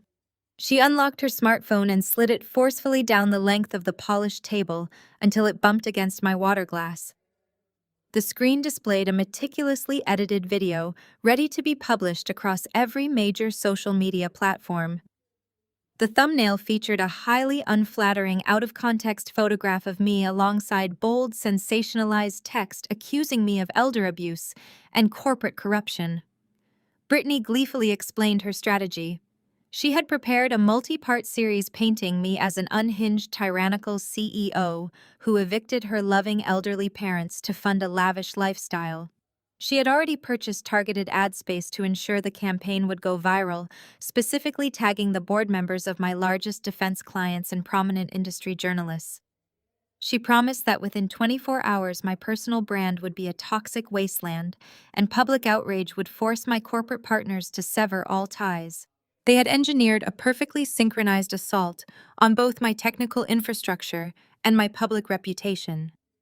Pamela folded her napkin with surgical precision and laid out the ultimate price for my surrender. She stated that the original plan of simply having me pay off their fraudulent loan was no longer sufficient. They required absolute permanent financial submission. Thomas produced a thick, professionally bound legal folio from his leather briefcase and passed it down the table. I opened the cover, scanning the densely packed legal jargon. It was an irrevocable transfer of property. The extortion terms were explicitly clear and utterly devastating. I was required to sign over the deed to the Oakbrook estate, transferring ownership entirely to DeAndre and Brittany, free and clear of any encumbrances. Furthermore, the second document was a formal assumption of liability. I was commanded to legally bind myself to the $400,000 home equity line of credit that Pamela had fraudulently opened in my name. I would be solely responsible for the principal, the ballooning interest, and the monthly payments, effectively sanitizing their crime by voluntarily adopting the debt. DeAndre took a slow sip of his wine, outlining the terms of the exchange. He promised that the second my ink dried on those contracts, he would instantly call off the botnet operators and halt the cyber attacks against Aegis Defense Solutions. Brittany leaned over, tapping her manicured nail against the screen of her phone, assuring me that the viral video campaign would be permanently deleted from her servers before it ever saw the light of day. Pamela offered the final sickening incentive. She promised that if I gave them the house and absorbed the $500,000 debt they would forgive me for my past disrespect. She actually expected me to feel grateful for the opportunity to buy back my place in their toxic hierarchy. I looked at the four faces staring back at me from across the elegant room. There was not a single trace of hesitation, guilt, or familial love in any of their eyes. They were completely devoid of empathy, operating purely on unmitigated greed and a terrifying sense of entitlement. They genuinely believed their coordinated ambush was flawless. They assumed I was cornered, terrified of the social media backlash and desperate to stop the digital assault on my company. They thought their escalating threats had paralyzed my ability to fight back. I closed the legal folio, running my hand over the smooth embossed cover. The moral dilemma that had been suffocating me just an hour ago completely vanished. The crushing psychological weight of sending my own mother to prison evaporated, replaced by a cold, crystalline clarity. They had summoned me to this luxurious fortress to demand my total annihilation, proudly presenting their cybercrimes and defamation campaigns as bargaining chips. They had pushed all their chips into the center of the table, entirely unaware that I was holding the absolute, undeniable proof of their federal conspiracy in my pocket. I did not speak immediately, letting the oppressive silence stretch out and fill the room as I prepared to level the entire playing field. The silence stretched so taut it felt brittle, ready to snap under the weight of a single breath. I kept my gaze lowered, staring at the embossed crest on the leather folio, masking the predatory calculation sharpening in my mind. I needed them overconfident. I needed them completely blind to the trap I was constructing. Pamela misinterpreted my silence. She mistook my tactical restraint for the final agonizing death throes of my defiance. Leaning across the table, her entire demeanor shifted. The smug patrician sneer dissolved instantly, replaced by a masterclass in theatrical vulnerability. Her eyes welled with sudden, perfectly engineered tears that spilled over her mascara and cascaded down her cheeks. She reached out her trembling fingers, hovering just inches from my hand, playing the role of the desperate matriarch to absolute perfection. Her voice cracked, dropping to a fragile, trembling whisper that echoed off the mahogany walls of the private dining room. She claimed she never wanted things to escalate to this point, painting a tragic, entirely fabricated narrative of maternal desperation. She wept, detailing how hard it had been to watch Brittany and DeAndre struggle in a harsh economy, asserting that the world had been relentlessly unfair to my brother and his wife. She framed the $400,000 forgery not as a severe federal crime, but as a selfless, desperate act of maternal sacrifice designed solely to ensure Brittany's financial security. According to Pamela's twisted logic, I had forced her hand by being so brutally ungenerous with my own corporate wealth. I was the villain for building an empire and refusing to let them pillage it. Then came the ultimate emotional extortion delivered with a suffocating dose of weaponized guilt. Pamela looked deeply into my eyes, her expression a grotesque pantomime of a wounded mother. She challenged me directly, her voice trembling with manufactured grief. She asked if I was truly heartless enough to summon the police and watch federal agents place her in handcuffs. She dared me to live with the eternal shame of putting the woman who gave me life, the woman who raised me behind the cold steel bars of a penitentiary over a piece of real estate, and a line of credit I could easily afford to absorb. She leaned in, twisting the emotional knife, asking how I could ever look at myself in the mirror, knowing I had destroyed my own family out of pure selfish greed. The sheer audacity of her performance was staggering, a psychological manipulation so profound it bordered on artistry.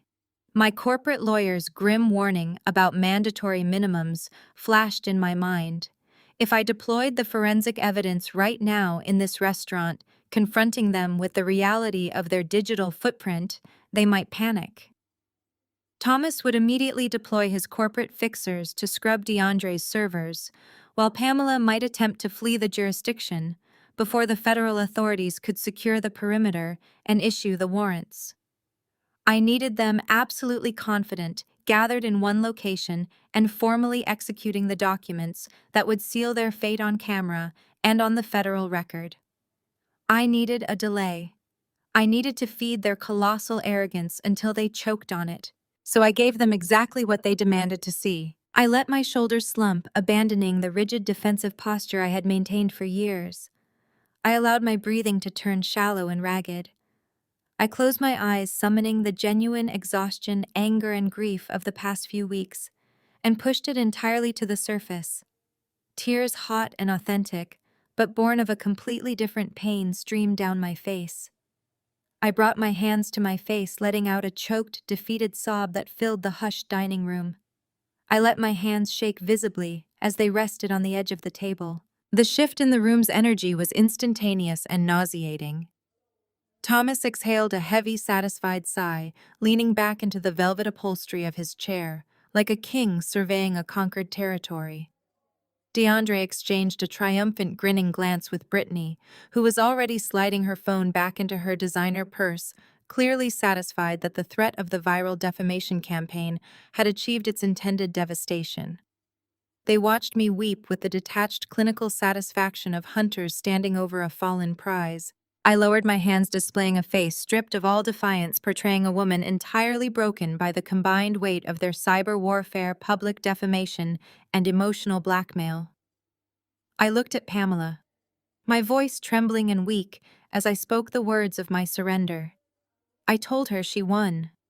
I whispered that I could not fight my own family anymore, that I could not bear the public scandal that would ruin Aegis Defense Solutions, and that I would never survive the psychological guilt of sending my own mother to federal prison. I pulled the leather folio toward me, my fingers tracing the edge of the property transfer deed with feigned reluctance. I verbally agreed to every single extortion term they had outlined. I promised to assume full responsibility for the massive bank debt and to legally sign the Oakbrook estate over to DeAndre and Brittany. However, I stated that my corporate counsel required all asset transfers of this magnitude to be executed in a secure bonded environment to prevent future tax liabilities and corporate compliance audits. I proposed finalizing the transaction not in the shadowy corner of a restaurant, but at Vanguard Escrow and Trust, an elite luxury notary and legal clearinghouse located in the heart of the financial district. I set the appointment for the following Friday at precisely noon. I explained in a defeated monotone that it was the only way I could legally detach the real estate asset from my holding company's portfolio without triggering an immediate IRS audit, which would instantly freeze the very house they were trying to steal. Thomas scrutinized my face for a long, agonizing moment, searching for any lingering deception or hidden defiance, but found only the hollow, submissive gaze of a conquered adversary. He nodded his approval, adjusting his silk tie with a smug sense of finality. Pamela dabbed her face with a linen napkin, her miraculous recovery from maternal despair instantly complete. She offered me a patronizing, pitying smile, praising me for finally making the responsible, mature choice for the sake of family unity. As they signaled the waiter to order another round of expensive champagne to toast to their impending acquisition, all charged to my corporate account. I stared blankly at the flickering candle on the table, silently counting down the days until next Friday, when the flawless illusion of my defeat would trigger the catastrophic reality of their destruction. I walked out of L'Etoile into the brisk night air, maintaining my posture of absolute defeat, until I was safely sealed behind the tinted bullet-resistant glass of my waiting vehicle. The moment the heavy door latched shut, the hollow, tear-stained mask evaporated. I instructed my driver to return immediately to the Aegis Defense Solutions headquarters. The weeping, broken daughter they had just toasted was a ghost. I was back in my element, operating with a cold, mechanized precision. They had laid out their entire extortion strategy, revealing the depth of their arrogance. They genuinely believed that securing my verbal surrender meant the war was won. They failed to realize that by giving me a concrete timeline next Friday at noon, they had handed me the exact detonation window I needed to perfectly sequence their ruin. My primary objective for the night was tracing the missing capital. Thomas had gloated during our first mediation session that the $400,000 was already dispersed and untraceable, supposedly locked away in a decentralized offshore holding account. I knew that was only partially true. DeAndre had utilized a fraction of those illicit funds to bribe the corrupt bank official, but the vast majority of the equity line remained unaccounted for. $400,000 of stolen federally insured money does not simply vanish into the ether, even on the blockchain. DeAndre fancied himself a cryptocurrency mastermind, a digital outlaw operating beyond the reach of traditional finance.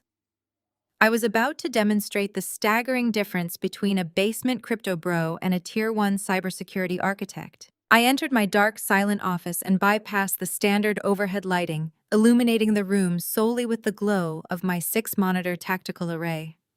I sat at my primary workstation, cracked my knuckles, and initiated a proprietary forensic suite designed specifically for deep web financial tracking. I already possessed the critical starting point, the originating wallet address DeAndre had used to wire the bribe to the loan officer's shell company. I inputted that alphanumeric string into my tracking algorithm and began mapping the transaction tree. DeAndre had attempted a sophisticated obfuscation technique known as chain hopping. He had taken the initial fiat deposit from the fraudulent home equity loan and immediately converted it into a high-liquidity stablecoin. From there, he fractured the sum into dozens of smaller randomized microtransactions, firing them across multiple decentralized exchanges. He then converted those fractions into privacy-focused coins, routing them through a series of dark web tumblers, automated services designed to mix clean and dirty cryptocurrency in a massive digital washing machine, theoretically breaking the forensic link between the sender and the receiver. It was a textbook money laundering operation, the kind you read about in amateur hacker forums. Unfortunately for DeAndre, standard tumblers rely on volume and timing to mask transactions. By isolating the exact timestamp of the HELOC disbursement and deploying a cluster analysis algorithm I had developed for tracking state-sponsored ransomware syndicates, I began peeling back the layers of his digital onion. I fed the algorithm parameters to look for specific volume outputs that match the fractured inputs, accounting for the tumbler's standard fee deductions. For 6 straight hours, I sat in the glow of the screens watching lines of code isolate, verify, and reconnect the shattered pieces of the stolen $400,000. Slowly, a definitive pattern emerged from the digital static. The algorithm bypassed the tumblers, successfully tracking the reassembled funds as they moved off the privacy blockchains and back into standard traceable Bitcoin. DeAndre had consolidated the laundered currency into a single, highly secured hardware wallet. He likely believed this was his impenetrable digital vault. However, cryptocurrency is ultimately useless until it interacts with the physical world. He had to convert it back into fiat currency to spend it. I set a monitoring script on that specific consolidated wallet, searching for the inevitable off-ramp. The breakthrough hit my primary monitor just before dawn. The network flagged a massive unilateral outbound transfer, the entire balance minus the initial bribe and the dark web processing fees had been forcefully pushed out of the hardware wallet. I traced the destination node and found it belonged to a specialized high-tier real estate escrow service operating out of Delaware.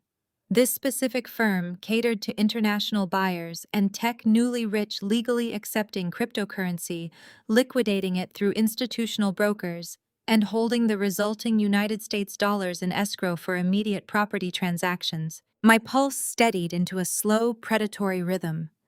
They had not hidden the money in an offshore account to let it mature. They had instantly liquidated it.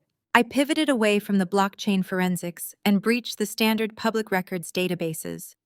I cross-referenced the escrow firm's recent clearance logs with local property registries, searching for any high-value real estate transactions executed within the last 48 hours that matched the exact liquidated dollar amount. The search query spun for less than 10 seconds before returning a single flawless match. A sprawling, newly constructed luxury property had just been purchased outright entirely in cash with zero mortgage contingencies. I pulled the satellite imagery and the listing portfolio. It was a massive modern estate situated in an exclusive gated community in the northern suburbs, featuring a custom infinity pool, a multi-car garage, and sweeping architectural upgrades. It was the exact type of ostentatious new money status symbol that perfectly aligned with Brittany's shallow social media aspirations and DeAndre's desperate need to project unearned wealth. I bypassed the standard county clerk portal and accessed the digitized deed registry, directly pulling the freshly stamped ownership transfer documents. I zoomed in on the grantee section of the deed. The names printed in stark black ink confirmed the absolute breathtaking scale of their stupidity. The property was deeded jointly to DeAndre and Brittany. They had not even bothered to use a blind trust or a corporate shell. They were so overwhelmingly confident in their extortion scheme, so certain that I would quietly assume the $400,000 debt to protect my company from their cyber attacks and defamation campaigns, that they had immediately spent the stolen capital to upgrade their own lifestyle. They had converted untraceable digital currency into a highly visible, physically immovable asset parked right in their own names. I leaned back in my chair, staring at the property deed glowing on the monitor, a cold, humorless smile touching my lips. DeAndre thought he was a mastermind, but he had just gift-wrapped his own federal indictment. In cases of massive bank fraud and money laundering, the Department of Justice does not simply arrest the perpetrators. They initiate immediate, aggressive civil asset forfeiture. By tying the stolen funds directly to this luxury mansion, DeAndre and Brittany had guaranteed that when the FBI raid inevitably came down, the federal government would seize the house right out from under them. They had sacrificed their freedom to buy a mansion they would never get to keep. Everything was perfectly aligned. The trap was fully set, and the countdown to Friday had officially begun. Everything was perfectly aligned. The trap was fully set, and the countdown to Friday had officially begun. Yet as I stared at the high-resolution satellite imagery of DeAndre and Brittany's newly acquired estate, a nagging inconsistency gnawed at the edges of my focus. My analytical mind, trained to identify anomalies in complex systems, snagged on a glaring logical flaw. If my brother and his wife had already purchased a multi-million-dollar luxury property outright in cash, why were they extorting me for the deed to the Oak Brook house? They had absolutely no need for my childhood home if they were already holding the keys to a modern fortress in the northern suburbs. The extortion demand to assume the fraudulent debt made perfect sociopathic sense, but demanding the physical property did not fit their new lifestyle. I needed the missing variable. I opened a separate terminal window and launched a targeted penetration protocol against the unsecured home network back at the Oak Brook estate. DeAndre had spent years boasting about his hacking prowess, yet he had neglected to patch the fundamental vulnerabilities in his own router's firmware. Within 4 minutes, I had bypassed his rudimentary administrative password and gained unfettered access to the internal network traffic. I deployed a packet sniffer to intercept and reconstruct unencrypted data, specifically targeting the digital communications between my brother and my parents over the past 72 hours. The data stream populated my screen in raw text formats, detailing text messages, intercepted emails, and cloud-synced notes. I ran a keyword search for the new property's address. The results generated instantly, and the truth of their grand design unfolded in cold digital ink. The documents and messages detailed a conspiracy so profoundly malicious, it made the initial forgery look like a minor indiscretion. They never had any intention of keeping the Oak Brook estate. The property transfer they were forcing me to sign was nothing more than a legal buffer, a disposable shield. Their master plan was to drain every last drop of usable equity from my name, use those stolen funds to purchase Brittany's dream mansion in full, and then collectively abandon the original house. I read a text exchange between Pamela and Brittany that outlined the timeline with sickening casualness. They planned to have me sign over the deed, legally binding me to the $400,000 home equity line of credit. Then once the transfer was complete, and the cyber attacks on Aegis Defense Solutions were allegedly halted, they were going to pack their belongings and permanently relocate to the new gated community together. All 4 of them. My mother, my father, my brother, and his wife.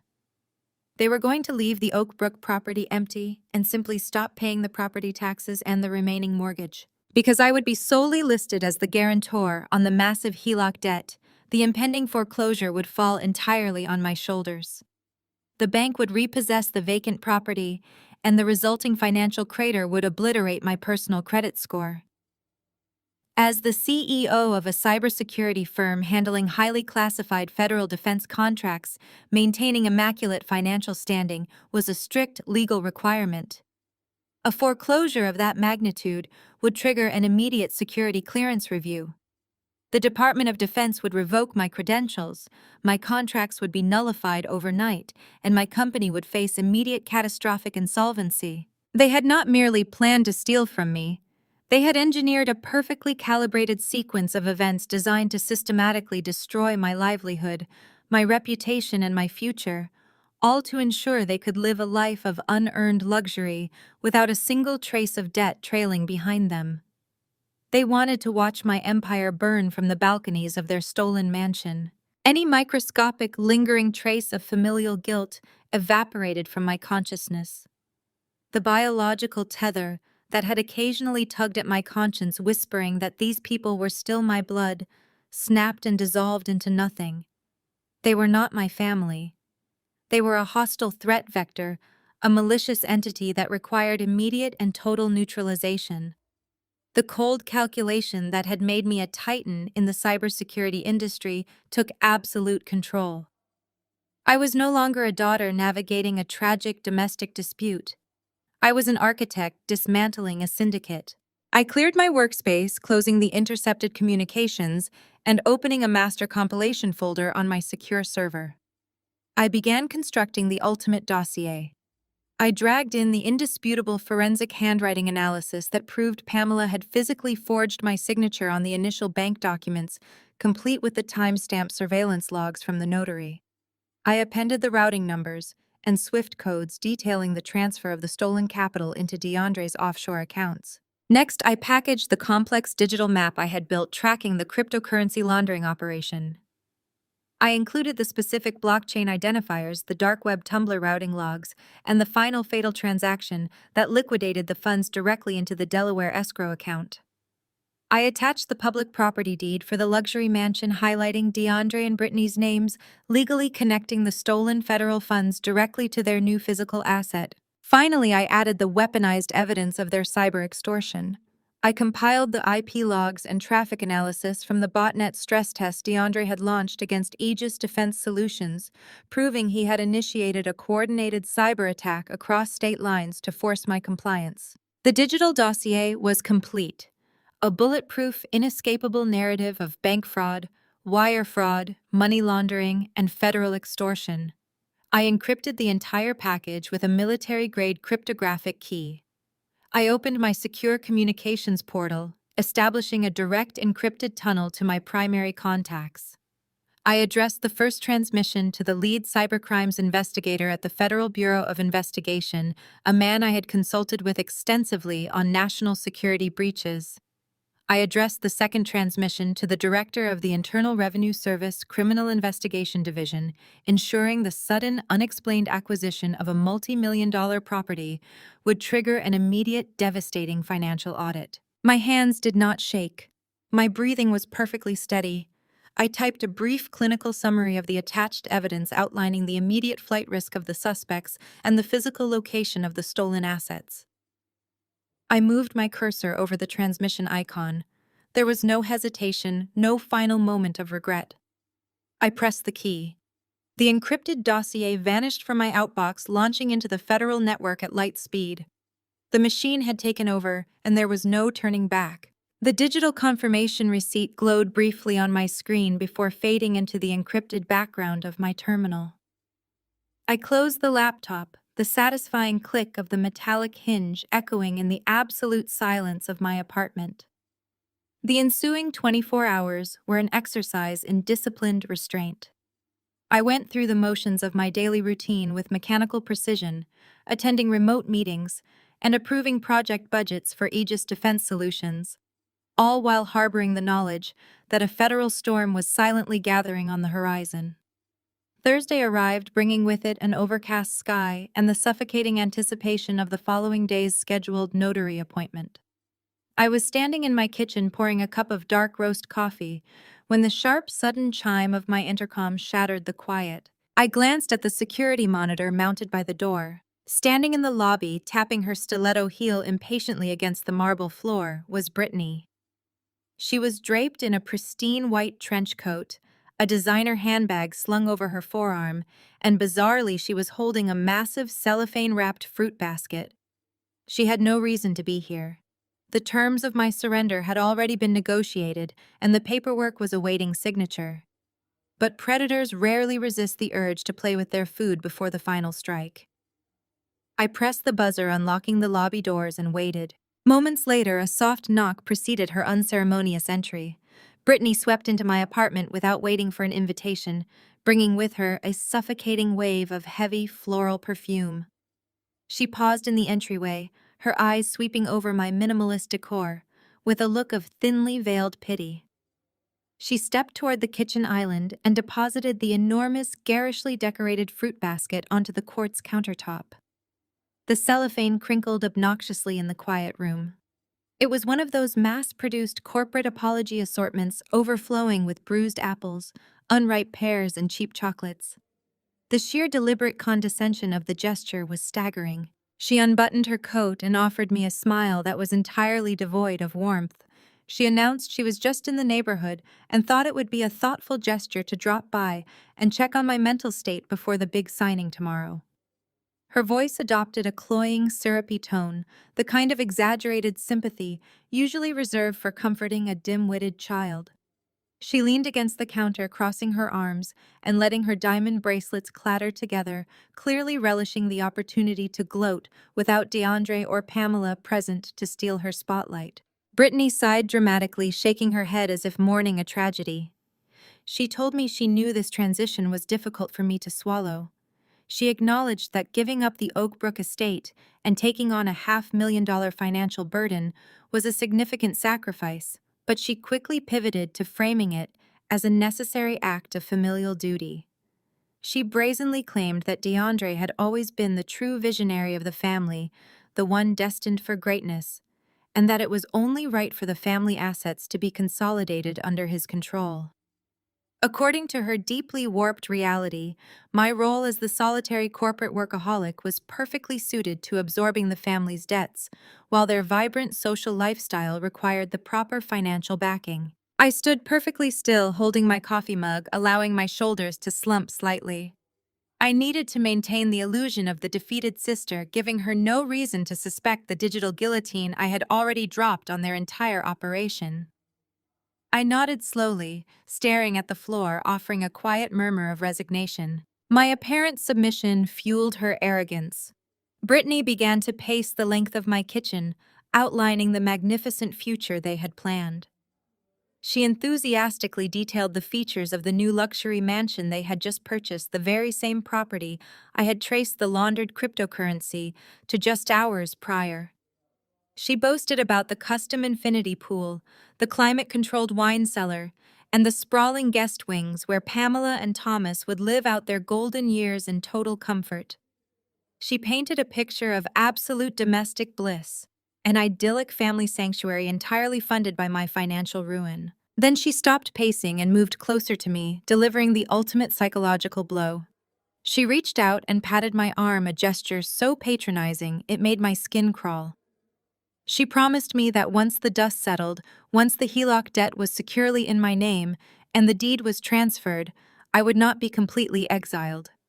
She smiled a benevolent, victorious smile, and stated that if I learned to accept my proper place, if I finally stopped trying to compete with DeAndre and recognized my role at the bottom of the family hierarchy, I would be allowed to visit. She generously offered to invite me to the new mansion for Thanksgiving, provided I behaved appropriately and did not cause any drama for my parents. She wanted me to know that there was still a place for me in the bloodline, as long as I understood that I existed solely to serve their needs. It was the ultimate display of narcissistic triumph. She was standing in my apartment, extorting me into bankruptcy and demanding that I feel grateful for the opportunity to occasionally witness their stolen luxury. I looked at her perfectly manicured face, absorbing every ounce of her gloating. The irony was so potent, it was almost intoxicating. She was bragging about a mansion that was currently being targeted for civil asset forfeiture by the Department of Justice. She was securing holiday invitations for parents who were about to be indicted for federal bank fraud. I swallowed the cold, hard laugh that threatened to escape my throat. Instead, I forced a trembling breath, looked up at her with red, exhausted eyes, and whispered a quiet thank you. Brittany's smile widened, clearly satisfied that she had thoroughly crushed whatever remaining spirit I possessed.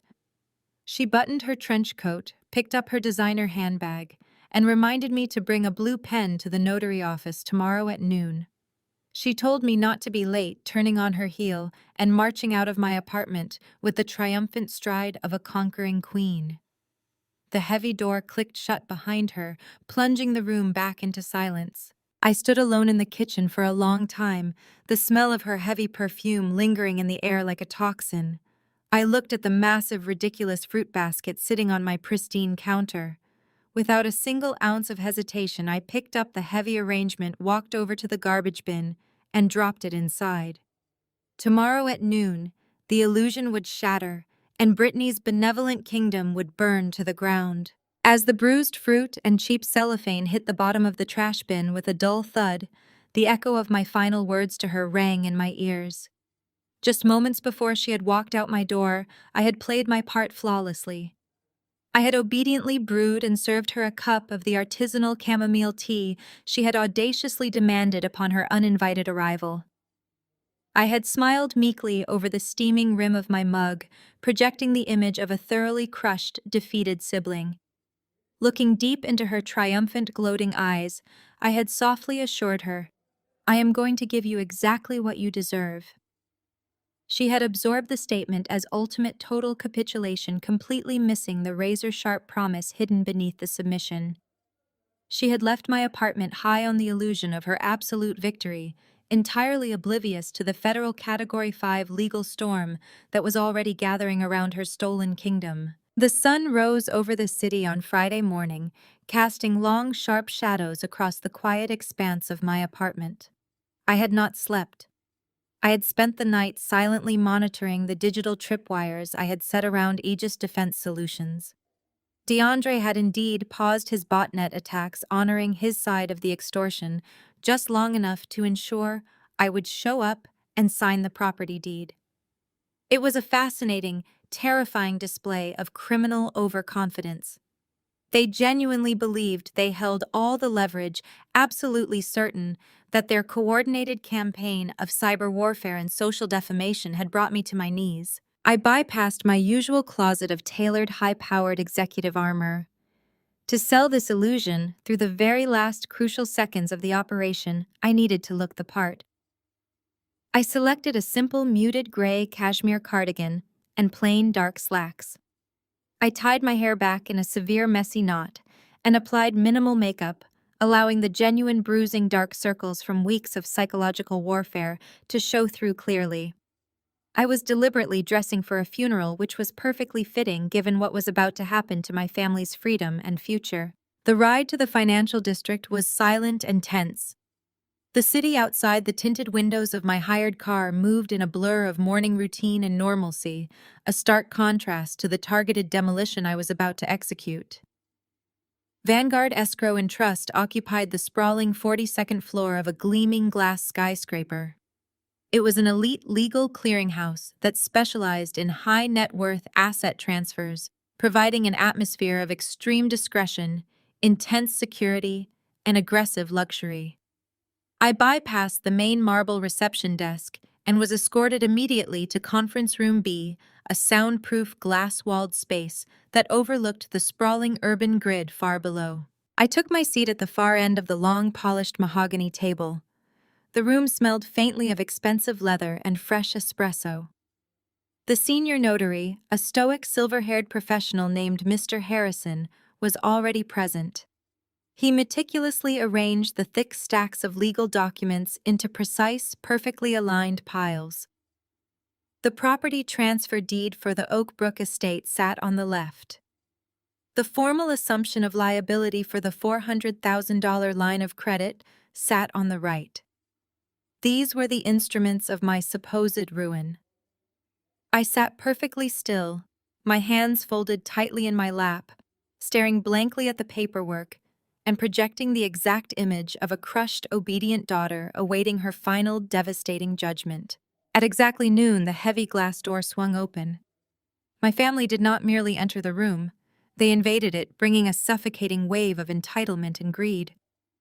Pamela led the procession draped in a heavy, cream-colored trench coat that she immediately handed off to a junior clerk without a single word of thanks or acknowledgement. Thomas followed closely behind her, carrying his vintage leather briefcase with the pompous, inflated air of a victorious general arriving to claim the spoils of war. DeAndre and Brittany brought up the rear, murmuring quietly to each other and failing to suppress their eager, triumphant laughter. They were practically vibrating with anticipation, high on the adrenaline of their impending windfall. Pamela took the leather chair directly across from me. Her eyes swept over my muted, exhausted appearance with a flash of predatory satisfaction. She offered a tight, patronizing nod, silently approving of my apparent submission. She was thrilled to see me broken. Thomas did not even bother to look in my direction. He immediately unclasped his briefcase, pulled out his reading glasses, and began aggressively inspecting the documents, verifying that the legal jargon explicitly protected him and Pamela from any future tax liabilities or financial blowback. Brittany pulled out her smartphone, brazenly framing a wide-angle shot of the luxurious conference room for her social media drafts, eager to capture the exact geographical location of her ultimate financial ascension. DeAndre leaned across the wide mahogany table, his physical proximity deliberately designed to intimidate. He tapped his heavy gold watch against the thick stack of transfer papers. He lowered his voice, dropping the polite facade completely, and whispered that I was making the smartest business decision of my entire pathetic career. He assured me with a terrifying lack of discretion that as soon as the notary stamped the official seal, he would make the call to permanently dismantle the cyber threats against my corporate infrastructure. He even had the sheer arrogant audacity to pull a heavy metallic blue pen from his jacket pocket and slide it forcefully across the smooth wood surface. It spun rapidly and came to a halt right in front of my folded hands. I looked down at the blue pen, tracing the gold trim with my eyes, before slowly raising my head to meet his gaze. I did not flinch. I did not glare. I maintained the hollow, defeated expression that had successfully lured all four of them into this enclosed, heavily monitored space. I reached out my fingers, trembling slightly for effect, and wrapped my hand around the cool metal of the pen. The room fell into a heavy, expectant silence. Mr. Harrison stepped forward, clearing his throat, and formally asked if all parties present were ready to proceed with the irrevocable transfer of assets. Pamela offered the notary a brilliant, chilling smile and confidently stated that they were entirely ready to conclude their business. They sat there, four people united by their malicious intent, leaning forward in their chairs, eagerly waiting for me to sign my own execution order, completely unaware that the federal agents were already stepping out of the elevators. I pressed the heavy metallic tip of the blue pen against the designated signature line on the master assumption agreement. The silence inside Conference Room B was thick and absolute, a stark contrast to the heavy synchronized footfalls I knew were rapidly approaching down the exterior marble corridor of the high-end Chicago high-rise. Mr. Harrison, the senior notary, adjusted his silver-rimmed spectacles and pointed a perfectly manicured finger at the bottom of the page. He recited the mandatory legal disclaimers with a practiced, monotonous drone, officially confirming that my signature would irrevocably bind me to the $400,000 line of credit and completely sever my legal rights to the Oakbrook estate. He asked if I understood the absolute finality of the transaction. I offered a slow, deliberate nod, maintaining the hollow, defeated expression that had successfully lured my entire family into this soundproof glass enclosure. Across the polished mahogany table, the atmosphere was electric with unchecked greed. My family radiated a sickening level of arrogance, parading their stolen wealth in an office designed for legitimate corporate transactions. Pamela leaned forward so aggressively she was nearly hovering over the documents. She was draped in a pristine, custom-tailored trench coat, projecting the image of a wealthy, concerned matriarch, while her gaze burned with raw, predatory satisfaction. Thomas sat beside her, clad in a sharp Italian suit, tapping a rapid, impatient rhythm on the brass hardware of his vintage leather briefcase. He was entirely focused on securing the finalized paperwork, eager to pack away the evidence of their fraud and insulate his future. Brittany, completely oblivious to the clinical severity of the legal environment, raised her smartphone, her wrist heavy with stacked diamond tennis bracelets. The faint, sharp click of her camera shutter echoed in the quiet room as she snapped another covert photograph of my supposed surrender, undoubtedly drafting a triumphant social media post to celebrate their new financial supremacy. DeAndre sat right in the center, wearing a bespoke suit that cost more than my first car, a heavy gold Rolex flashing on his wrist every time he moved. I applied pressure to the pen and began to write. I did not rush the process. I formed each letter of my name with agonizingly slow, deliberate precision. The dark blue ink bled into the heavy cream parchment, forging an irreversible legal tether. With every stroke, the suffocating tension in the room stretched tighter, pulling until it felt ready to snap.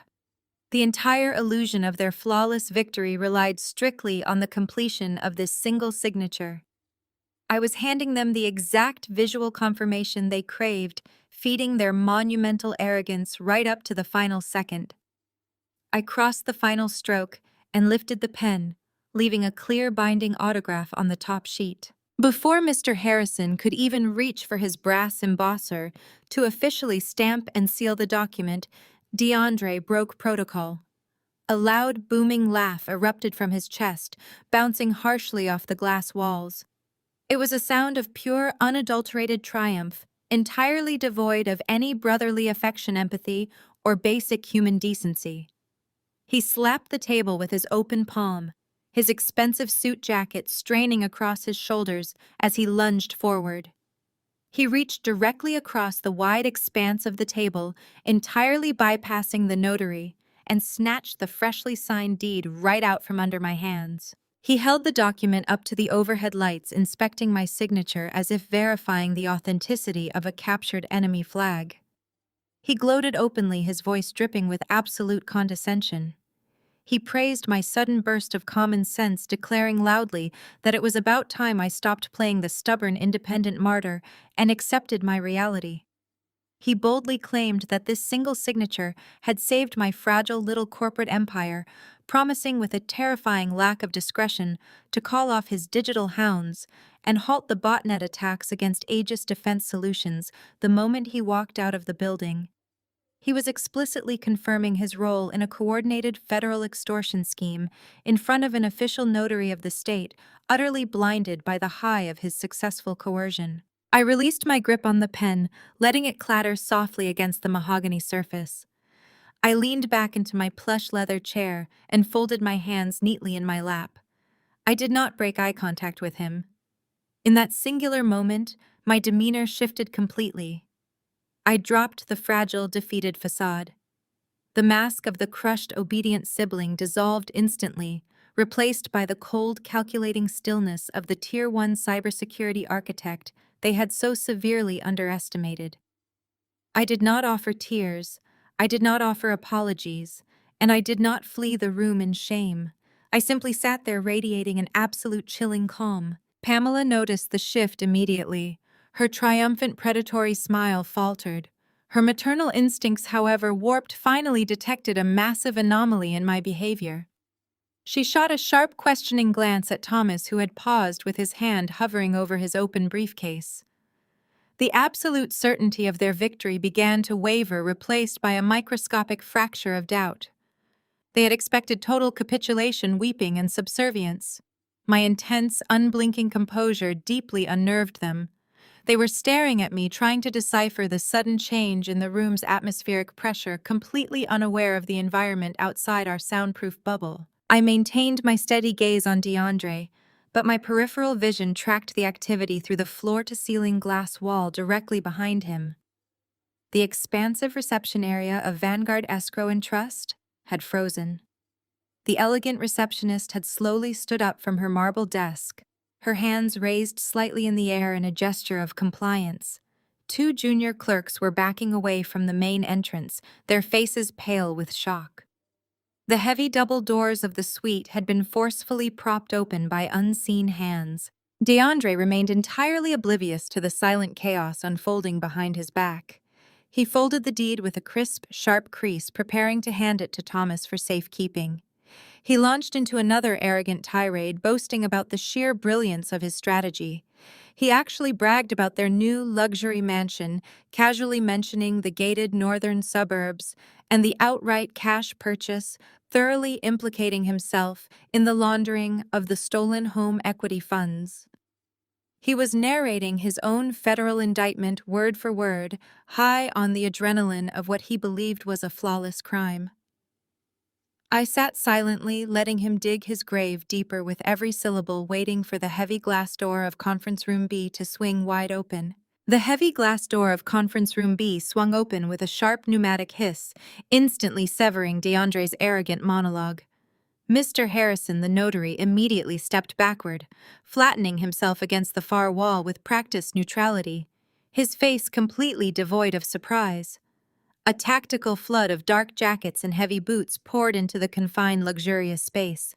They were not wearing tailored Italian suits or carrying designer handbags. 6 individuals moved with swift, coordinated military precision, their windbreakers starkly stenciled with bright yellow acronyms FBI and IRSCI. DeAndre froze. The metallic blue pen slipped from his numb fingers, clattering loudly onto the polished mahogany table and rolling off the edge. He looked frantically from the armed federal agents to the document he had just snatched from my hands in his moment of ultimate triumph. I watched with clinical satisfaction as his eyes desperately tracked across the top sheet of the heavy cream parchment. The arrogant, victorious smirk melted off his face, replaced by a sudden, sickening pallor of absolute horror. He realized he was not looking at a property deed. I leaned forward, resting my elbows on the smooth wood surface, my voice cutting through the sudden suffocated tension in the room. I calmly informed him that he really should read legally binding contracts before physically snatching them. I explained that I had absolutely no intention of signing a property transfer, nor was I assuming liability for his fraudulent $400,000 line of credit. I told him he was currently holding a sworn notarized affidavit of digital forensics. It was a document legally verifying the irrefutable chain of evidence I had surrendered directly to the Department of Justice 12 hours prior.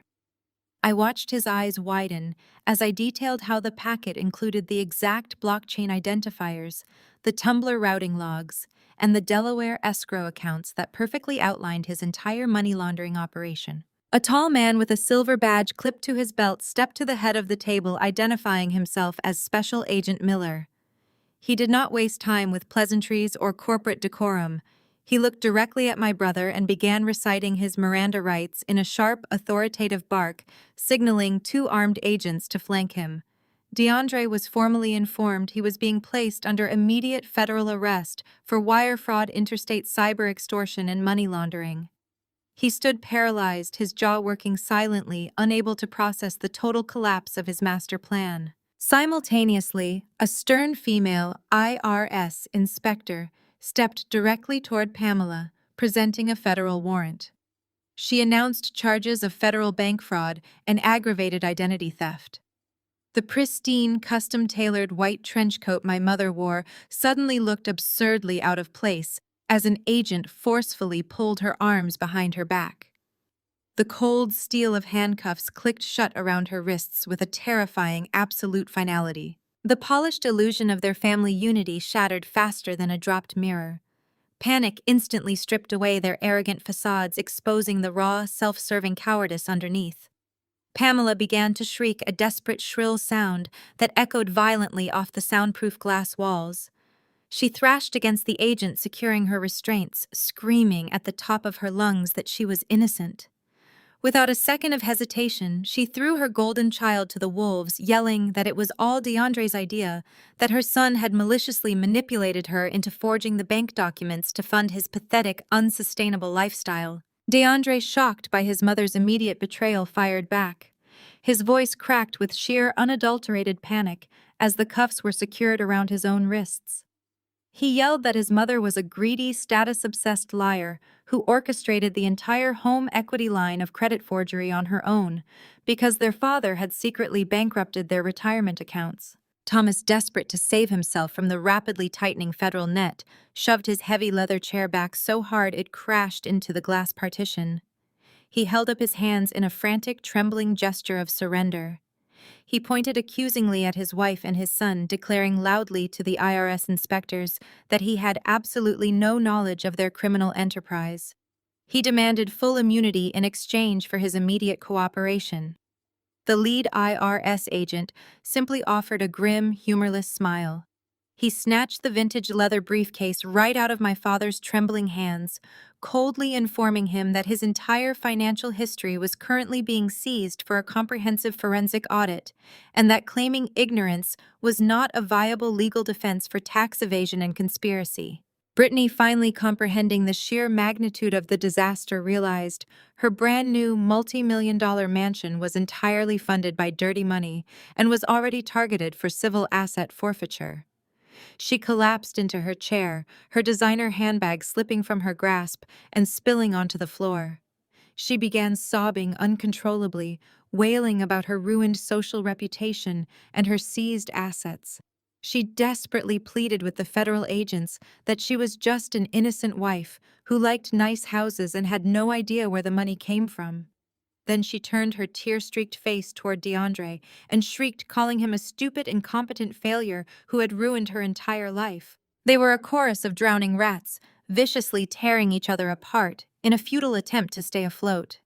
I watched the chaotic, pathetic spectacle for a long, quiet moment, feeling a profound, absolute sense of closure. There was no sadness, no lingering sense of loss for the family I never truly had. They had spent months building a complex cage of extortion and deceit to trap me, and I had simply stepped outside and locked the door behind them. I stood up smoothly from my chair. The cacophony of their screaming accusations and desperate pleas faded into white noise as I detached myself from their reality. I picked up my purse and buttoned my coat, adjusting the collar with meticulous, unhurried care. Pamela caught my eye as an agent physically marched her toward the exit. Her face was contorted in a grotesque mix of fury and sheer terror. She screamed my name, begging me to call my corporate lawyers, demanding that I use my influence to fix this disaster. I did not offer a single word in response. I did not owe them an explanation, an apology, or a shred of sympathy. I simply stepped around the escalating melee of federal agents and sobbing relatives, walked out the glass doors of Conference Room B, and headed steadily toward the elevator, leaving them entirely to the utter ruin they had so perfectly engineered. The elevator doors slid shut, cutting off the final muffled echoes of my family's chaotic destruction. The descent from the 42nd floor was remarkably smooth, a silent, rapid glide back down to earth. I stepped out of the gleaming glass skyscraper and into the crisp, biting Chicago afternoon, inhaling the sharp city air, as if I were tasting oxygen for the very first time in my life. I did not look back up at the building. The snare had been expertly sprung. The predators were securely caged, and my involvement in their ruin was officially concluded. The following months passed not in a blur, but with a vivid, crystalline clarity. Aegis Defense Solutions thrived entirely unencumbered by the parasitic drain of my blood relatives and the looming threat of their coordinated cyber warfare. I slept soundly. The persistent gnawing anxiety that had defined my existence for the better part of a year vanished completely, replaced by a profound, unshakable peace. The wheels of federal justice ground forward with brutal, inescapable efficiency, and I watched their systematic dismantling from a safe, comfortable distance. I did not attend the federal trial. I had absolutely no desire to sit in a sterile, wood-paneled courtroom and watch the rotting remains of my family attempt to lie their way out of irrefutable digital forensics and meticulously tracked financial ledgers. My corporate attorneys monitored the proceedings and sent me the final heavily redacted disposition memos. The sentences were handed down in late autumn, and the judges involved showed zero leniency. Pamela, permanently stripped of her luxury trench coats and forced into a standard-issue federal jumpsuit, received a mandatory 5 years in prison for aggravated identity theft and bank fraud. The transcripts noted her hysterical sobbing as the gavel fell. DeAndre, the criminal mastermind, who had so arrogantly spun his metallic blue pen across a mahogany table just months prior, was handed a devastating 8-year sentence for wire fraud, interstate cyber extortion, and money laundering. There were no suspended sentences, no sympathetic juries, and no quiet plea deals for early parole. The federal prosecutors had been entirely unswayed by their frantic finger-pointing and fabricated victimhood. The hammer fell, and it crushed them completely. The catastrophic fallout extended immediately to the spoils of their crimes. The federal government moved with ruthless speed to execute civil asset forfeiture. The sprawling custom-built mansion in the gated northern suburbs, the stolen kingdom funded entirely by my forged signature and DeAndre's laundered cash, was seized by the IRS. The heavy iron gates were padlocked, the imported Italian sports cars were towed away on flatbeds, and the massive estate was listed for federal auction. Thomas, though, somehow narrowly avoiding a direct criminal indictment by completely turning state's evidence against his own wife and son, was utterly bankrupted by the subsequent forensic audit. The IRS levied massive crippling fines against his remaining legitimate assets, leaving him financially radioactive, socially exiled, and entirely alone. I was enjoying a quiet Friday evening in my apartment, reviewing a quarterly risk assessment report with a glass of robust Cabernet, when a sharp, frantic knocking shattered the silence. It was not the polite, rhythmic tap of a delivery driver or a neighbor. It was desperate and erratic. I checked the live security feed on my tablet. Standing in the fluorescent glare of the hallway was Brittany. The physical transformation was genuinely shocking. The golden child, the arrogant social media princess, who had brazenly photographed my supposed downfall, was completely unrecognizable. She wore a faded, oversized sweatshirt and generic, worn leggings. Her hair was pulled into a messy, unwashed knot, and the heavy diamond tennis bracelets were conspicuously absent from her wrists, undoubtedly pawned months ago to cover exorbitant legal retainers. She looked hollowed out. Her shoulders slumped as she shivered slightly in the climate-controlled corridor. I set my wineglass on the granite counter and unlocked the door, opening it just wide enough to stand firmly in the threshold. I did not step aside. I did not invite her inside. Brittany practically collapsed against the wooden doorframe. The smug, victorious smirk she had worn at Vanguard escrow was entirely gone, replaced by a trembling, tear-streaked mask of total desperation. She launched into a frantic, sobbing monologue before I could even speak.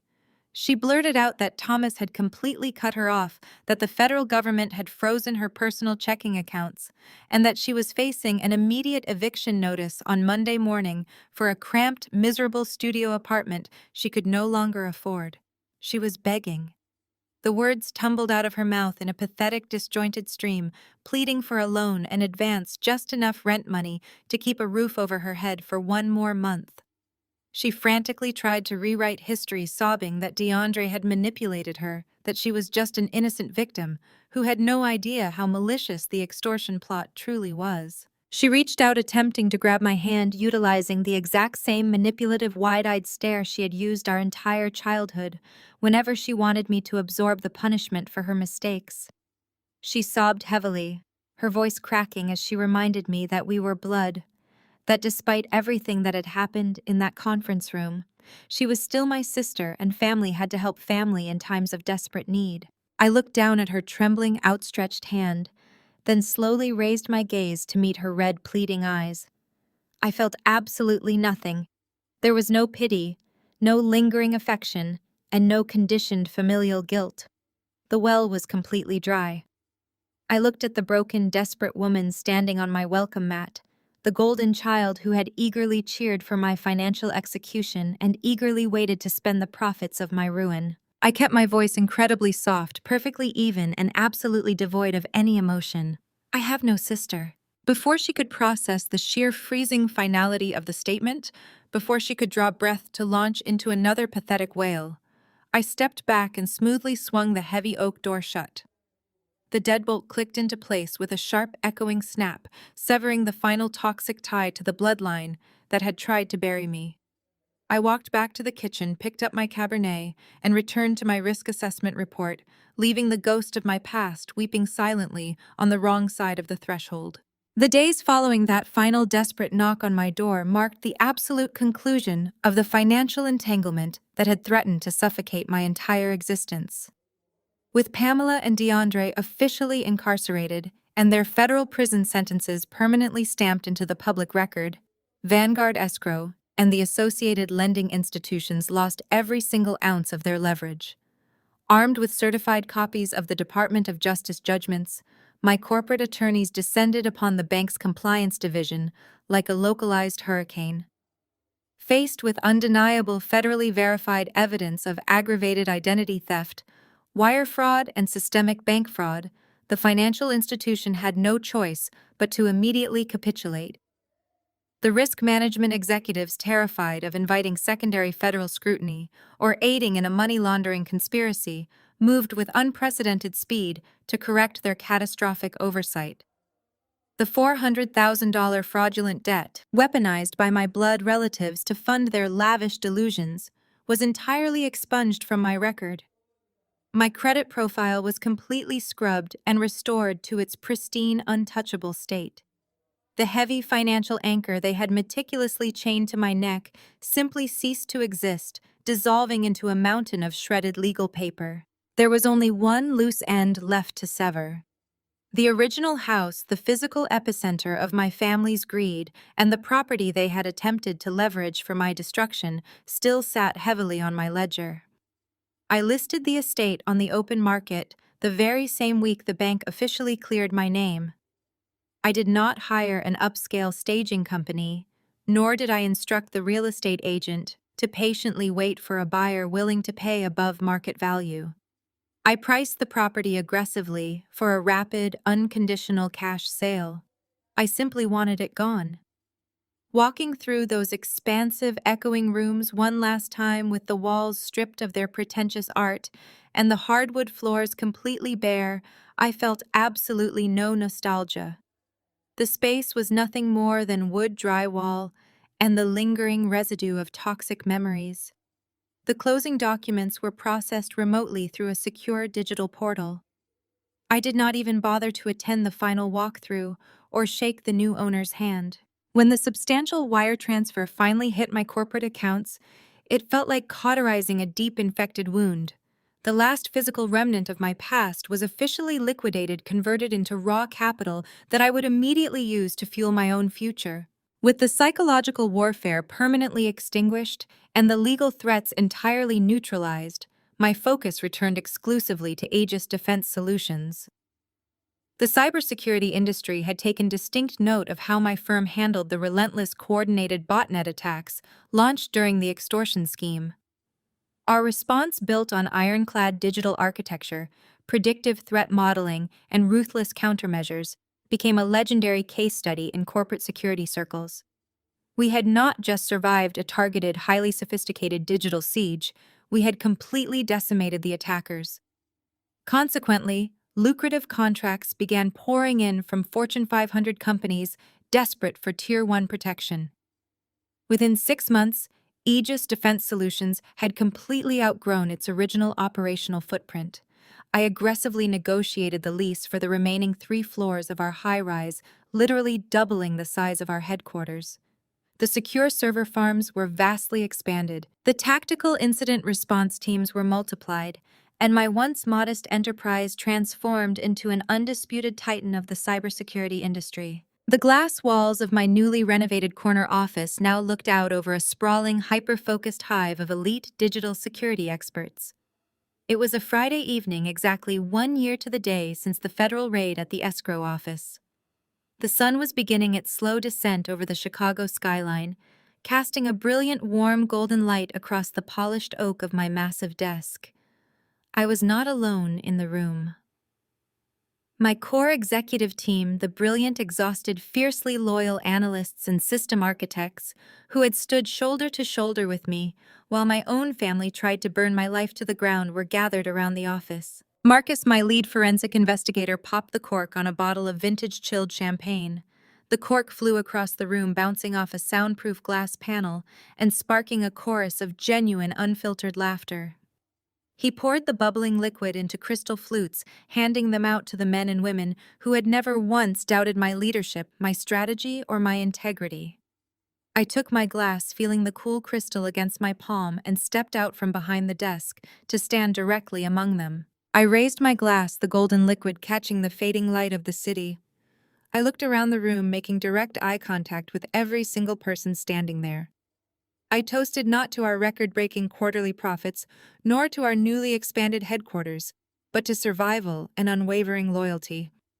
Looking at their smiling, exhausted, triumphant faces, a profound realization washed over me with absolute crystallizing clarity.